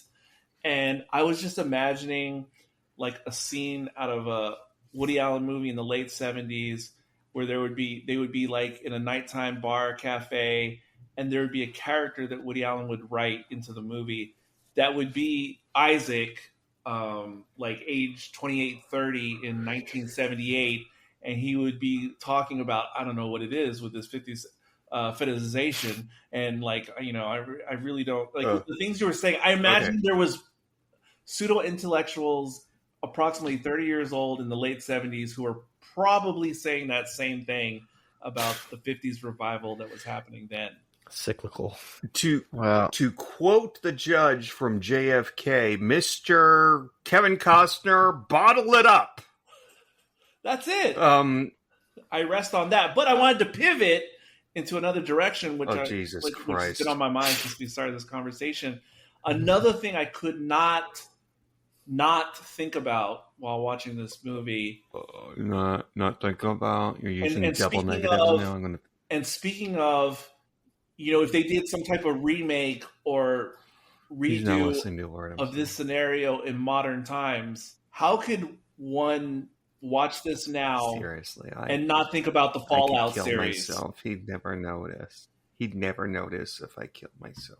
Oh my gosh. Keep going, Eric. I don't know. Mr. White. Let's go down a dark path. How could someone watch this for the first time today now and not think about the Fallout series and see the parallels? By not seeing the Fallout series and not seeing the parallels. That too. And the fact that one was, nuclear. Sean, you and I did a recording for some podcast extra that was on the Fallout series. Yeah, the Fallout series is a bit post-apocalyptic, but I don't think other than that, there's no comparison. You don't think they're dealing with the same situations with the people? Yeah, of course they're dealing with the same situations. But with the modern 2023-24 sensibility, because because the series is like a complete absurd upside down world based upon the real world with how it portrays the Cold War and other things, and the people who live underground and who want to eventually bring back society, and then the reality of the people on the surface and how those things crash into each other with the scientists and everything else going on in this movie. I was like, yeah, Fallout is kind of like a modern... Okay, that good. No, that good. Uncle Roger approve. No, I think you have a point there. Yeah, but I can tell this conversation is starting to wind down, so I'll he's right. Points before Caleb we get is but when either Canadians get around to seeing Fallout the series, you Canadians, you're not Canadian, Sean, so this is excluding you. I think about how you guys were talking, or Caleb or whoever was talking about, like the absurd humor in this, even though it's sort of dealing with a serious topic, and I feel like Fallout the series captures that so well in its own way. Well, I'll just say for your Fallout comment, just briefly before we move on. Having not seen the series, I can definitely see that element in the game. They did have a sort of fun quality to it about being in the apocalypse. Oh, you will enjoy the series. It's really well done. It really is a good series. Yeah, I think Sean has played the games and watched the show. Yeah, and I watch all the video game adaptations, so I will get to it at one point. It's low down on the list right now. I'm going through Last of Us. I bought the video game after I saw the show, and I just don't get the video. I'm too old to do some video games. I can do Skyrim, I can do Dead by Daylight, etc. But there are some video games where I just can't learn the controls. Which version did you get, by the way? Just before we move on. I'm guessing Xbox. No, I mean which game? It's game? Xbox.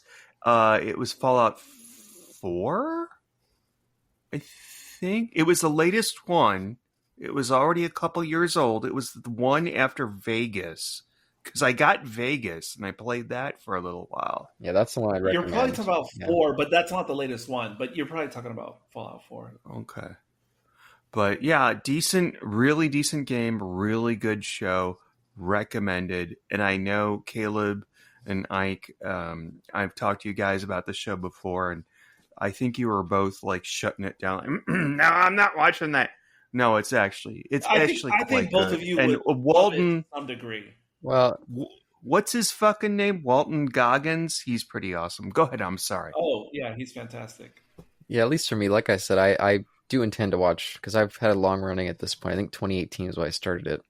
A long running video game adaptation series where I just try to watch everything.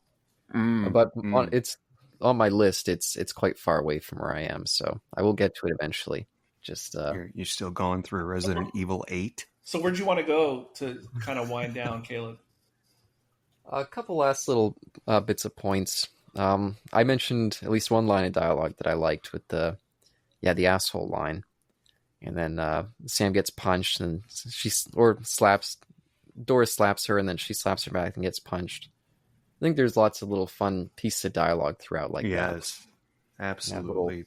Fun ways of punctuating scenes, but that was a nice reminder from some of the VAM included that slap, because it was interesting, seeing some of the things they revealed about the production behind the scenes, and certain elements were improvised here and there, and story changes on the fly, on day of shooting. But with the slap in particular, So, I mean, that was scripted. That was supposed to happen. But, the director didn't like the takes that they had taken. Well, that was awkward sounding. But Oh, no, I'm laughing because I'm really tired. I'm trying to wrap it up quick, but can't do it, Eric. so he told the actress playing the mother, like, just slap her for real. And so what you see in the movie is her real reaction to getting slapped for real, and you can really tell when you watch it. And another semi-improv moment that stood out to me before I saw the VAM and heard the backstory, the part where they're practicing with the MAC-10s, and then the gun jams while she's trying to shoot, and then she makes that line about Dad would have got his Uzis, or that's why Uzis are better. The way it played in the scene, I was like, did they plan this? Like, geez, that seems like really difficult to plan that jam and make it seem so realistic, in the movie. And in the VAM, they explained that the MAC-10 Where did had. Where did you get the VAM? Did you buy this? This is the Shout Factory collector's edition. Oh, Blu-ray. Shit! I feel like an asshole because I just watched it on YouTube. It's okay. And so they said, like, in production of the movie, yes, the actual MAC-10 props, like, continually were jamming, and they couldn't get through that scene. And so on the fly, they came up with, you know what? Let's just play it in the scene, And then the director gave the actresses, like, some ideas of what maybe to say if and when it jams. So the one about, our father, that's why he would have got us Uzis. That was the suggestion. Yeah. And then she said, well, the car didn't notice the difference or something like that. Yeah. Supposedly that was an improv, like, in the moment by Regina. But I'm just saying, it's so stuck out to me as so realistic, the way the jam. I was like, how many times did they film it to get it to jam on cue? So, yeah, it made sense that they just kind of rolled with it. Sorry. Yeah, and that was another piece of dialogue I was going to mention. Yeah, Daddy would have gotten us Uzis. That's just great. And of course, when they show the portraits, the family portraits in the movie, and they show the dad as the quote unquote Green Beret, that's actually the director. Oh my gosh, what's his name? Clom? Thom Ed Hart. Yeah, Thom. That's actually him just putting on the army uniform and just posing in the photo. All right, before we close this one out, who wants... Caleb was going to say something. Caleb was going to say something. Yeah, so Robert Beltram.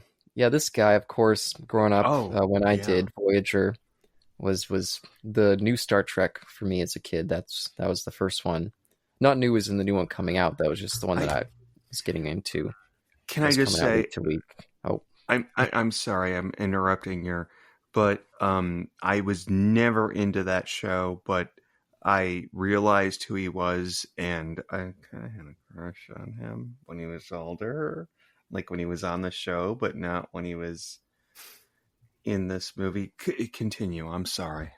Yeah, and so seeing this movie and Eating Raoul, yeah, I was discovering a different side of him, because in Voyager, he's kind of that stiff number one type that we see throughout Star Trek. And sometimes that can not really warm you up to a character super well. So Chakotay was never a favorite of mine.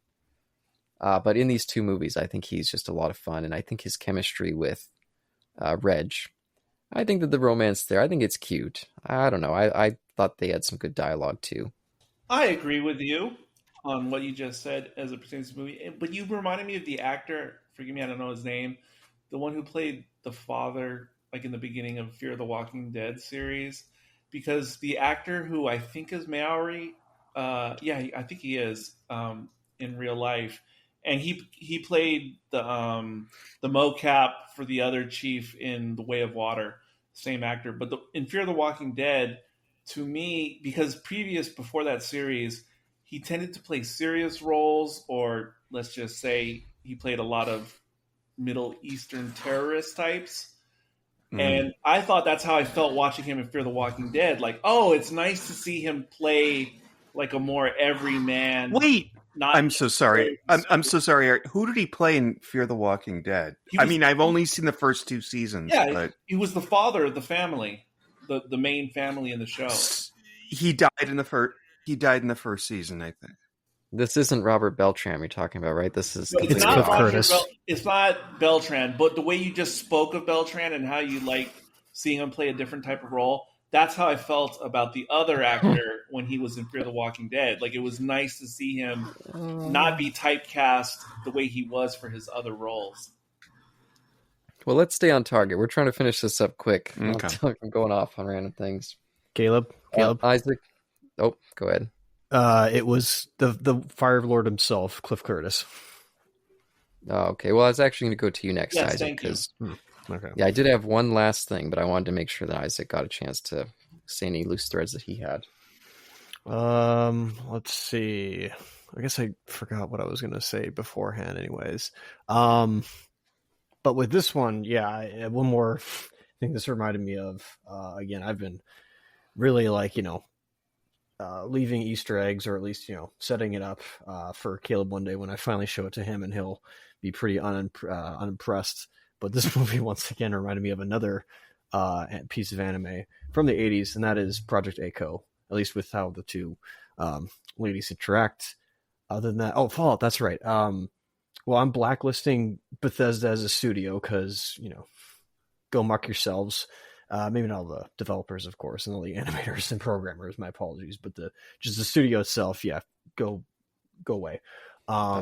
And I will probably watch Fallout eventually, just because it has Jonathan Nolan in there, who did very good and was very successful on Westworld. So that's pretty much all I'm watching it for, and kind of just divorcing it from the Fallout series entirely. Yes, why not?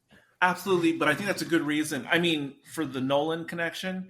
Because, I liked, things about Westworld, and then I didn't like things like many other people. But I like the pivot, how you can kind of feel it's the same creator involved, but it's different. It's a left turn from Westworld. And I think that's really cool about Fallout as well. Okay, well, I guess the last thing I wanted to point out, I should have mentioned this earlier because it's kind of a small point. It's kind of silly that it waited all the way to the end. But for such a small little B movie, I mentioned earlier how much I think that the movie has kind of a crisp quality to it. It looks great for the most part. And there's this one scene when they first enter the radio station, and they do this nice little one shot where we see them walk in, and it slowly, glides along with them, and then it goes behind this little black space. And we just see Robert Beltran behind there with a gun. And I thought just the way that they framed that whole shot just made this one stand out. It felt like this movie had a little bit of an edge on the stuff that you'd see like Roger Corman putting out in this same, or at least similar budget sphere. I absolutely agree with that. That's a really good point. I remember that shot too. Actually, Caleb, I just realized it's kind of similar to the Slayer, where that thing, by all intents and purposes, should be like any other slasher film from the 80s or just that era, but it actually has like a little bit more meat to chew on with it. And it kind of is elevated. It still kind of has that B-movie tendencies and DNA, but it somehow, like the script and like the photography and whatever, filming kind of elevates it. Yeah, and sometimes that's all it takes. You don't need a ton of budget, just a little bit of creativity and flair with the filmmaking. Like, as much as I'm a fan of Corman's work, there's definitely an element of this is a factory pumping out cheap crap, and sometimes there's very little creative spirit. That's an understatement, but yeah. And so I appreciate ones like this that stand out and kind of give us something a little bit more special. But that's all I got. Yeah, we can move towards the final thoughts section, if you are ready. Well, here on ProgNeg, we usually roll them in our final thoughts with our giving of our rating on the movie. Oh, yes. So what would be the unit of measure we would like to go with this time? Suggestion. Close down a drain? That sounds good to me. That's polluting. How many pairs of pants stuck down a drain? do you give this out of 5? Please tell us, Eric. Out of 5 clothes down the drain would you give this? Pairs of pants down the drain. How many pairs of pants would you give this out of 5? I'm for now going to give it a strong 3.5 out of 5 pants stuck down a drain. I could be convinced at a later time, and after I think on it more, that it could be a 4. But for now, it's a strong 3.5. Initial viewing, it didn't compel me out the gate when I put it on, and I was starting to wonder why this was chosen or why it has the cult classic status. But after completing the film and then obviously discussing it with you guys, yes, it's justified. I mean, the reputation, it makes sense to me. It's one of those 80s, and it's not just restricted to the 80s, movies that to me is somehow greater than the sum of its parts. Like there's a magical chemistry that happens with certain movies that they just excel compared to their brethren, and somehow this makes that happen. Our sponsor on the Best Picture podcast wanted me to acknowledge their site, their website, in terms of Night of the Comet. And according to the Rotten Tomatoes website... No, I didn't know until now that we had a sponsor, but that's nice. It says this every episode of Best Eric's Picture. been hoarding the cash. He has been hiding it from you. But with the critics on the Rotten Tomatoes, it has a 79%. Weirdly, with the audience, it's a 58, which is rotten. Yeah, doesn't surprise me that much. And then the little AI blurb summation is Valley Girl culture satire, Night of the Comet gets lots of mileage out of its slapstick sci-fi zombie approach. So that's what they have to say. I'm not going to really agree with that. There is no zombie approach. There is a slapstick approach. Whatever. Go ahead. For those who don't know about the Rotten Tomatoes site, which I've obviously been following for well over a decade. Oh, please. No, I'm just saying because I've always read these blurbs on the podcast we do, but I started noticing approximately a year ago that they seem to be AI generated now, which they weren't before. So sometimes they're really strange now when you read the consensus because I don't think humans are creating them anymore. But anyway, and then just my hanging chads before I pass the torch. We didn't mention the 2 kids in the movie who I thought were bizarre. Said like 4 times. But also incredible because they were bizarre. Just like they felt like they were outside of the movie, but in the movie. But I thought that was amazing. And then the girl, I've never met Sean's niece in real life, but she was giving me those vibes. And I didn't know why they made the character be that way. Like she has some kind of weird, evil intent in her eyes, the way they present her. It's wild. It really stood out to me, but I loved it all. And then typical 80s effect shots. Every time they show that long shot of the underground facility, such a stock 80s special effect with miniatures in the foreground. I'm going to agree with that. Yes, I liked it. Yeah.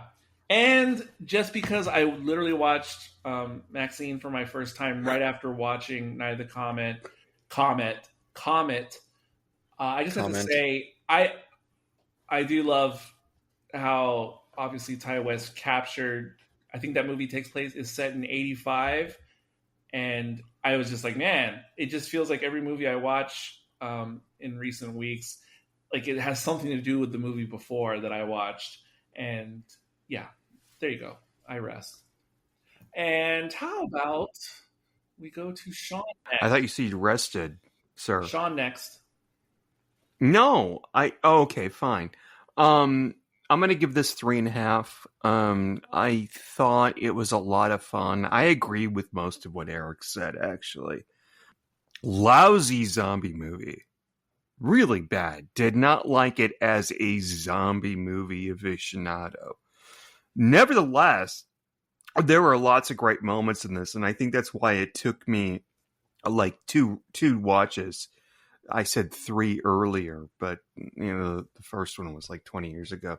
But I think that's why I just have to not take it so fucking serious and just relax and watch it for what it is.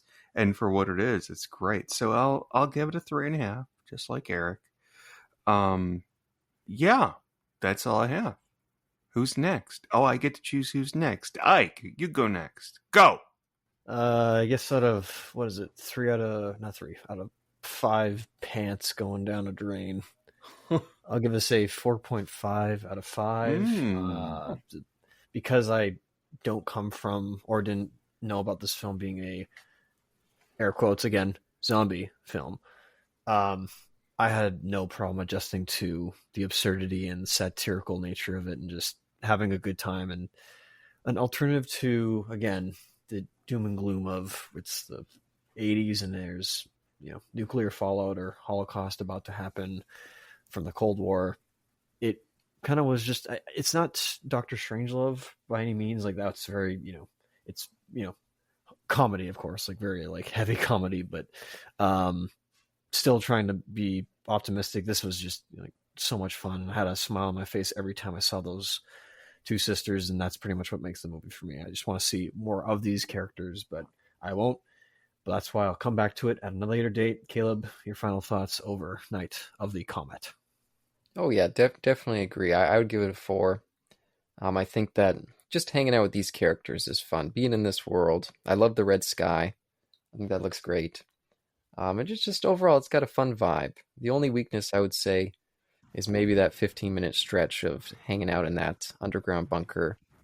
I just feel like it gets just a little bit less interesting. But I always like movies that focus on a mall a little bit. This movie didn't spend a ton of time in the mall, but the bits that we got did stand out. And out of the 3 80s mall-based horror movies that I can think of, this one, Chopping Mall, and then Phantom of the Mall, Revenge of Eric, I think this is probably the strongest of that 3. And yeah, no, overall, this is one that I'll definitely come back to every other Halloween or so and just enjoy it. And glad to have shared it with you guys. Thanks for coming on for this one. Absolute delight. Is that what it's called? Chopping Mall, The Revenge of Eric? I know there's Chopping Mall, then there's another movie called Phantom of the Mall, Revenge of Eric. Oh, that sounds interesting. Yeah. Not as interesting as you think. Oh, it's still a fun movie. Still a recommend. But I'd still say Chopping Mall. Go see Chopping yeah, Mall. Chopping Mall is the better. I want to see both. But this was a delight. I had 2 more Chads. Sorry.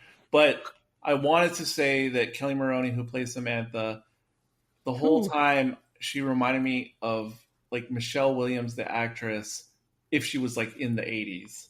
And I just kept thinking she was the 80s version of Michelle Williams, who's obviously a brilliant actress in just about anything she's in. And also, so the movie didn't do gangbusters at the blockbuster at the box office, but because it was so inexpensive to produce, which was purportedly $100K, and made nearly $15 million, it still paid its debts and then some.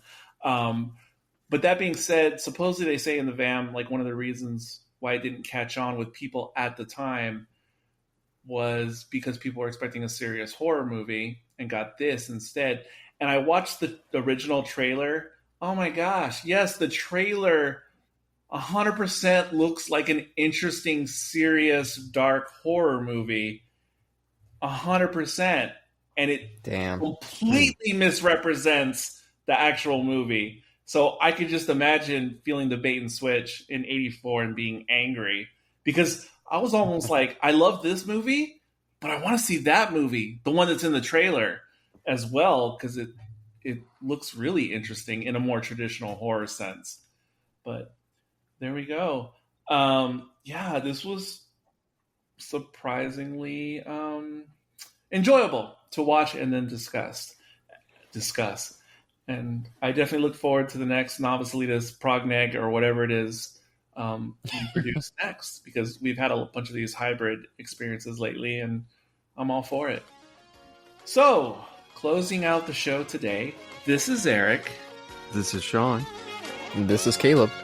This is Ike. And until next time, The balcony is yours.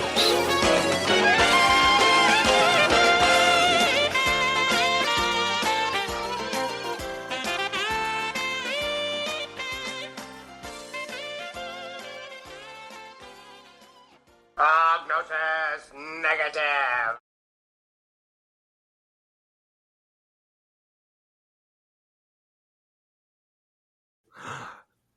The balcony is closed, and don't okay, we're gonna strike do that. anything that they did in the movie that we watched. Whatever Sean just said is completely incorrect on multiple fronts. So can you do it, Caleb? The whatever. Sure, I got one. Because that was bungled. Sure. I don't know if I really respect this type of journalism. And I think it's a sham. Go ahead, though. I'm just saying that. I can just say it, Eric, because it'll follow up. Even if you leave the vents open after an apocalypse comes, don't panic.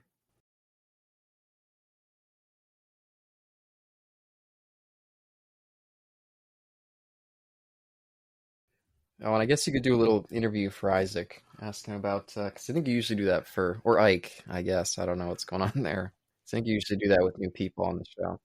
No, you guys do realize that Ike is a short name for Isaac, right? That's why I brought up Patton earlier. Yeah, the last time Eric and I recorded, we were talking about the movie Patton, and there was a lot of talk in that about Ike. Well, you know why that is, though? Because I looked it up as well. Ike is not short for Dwight. It's because Ike usually references, or it means funny and laughter. And that's what Isaac means. So it's basically the same thing. Just a short version of Isaac. Oh. So literally that is my name. I'm not sure, I'm just trying something new, but yeah, it's still my name.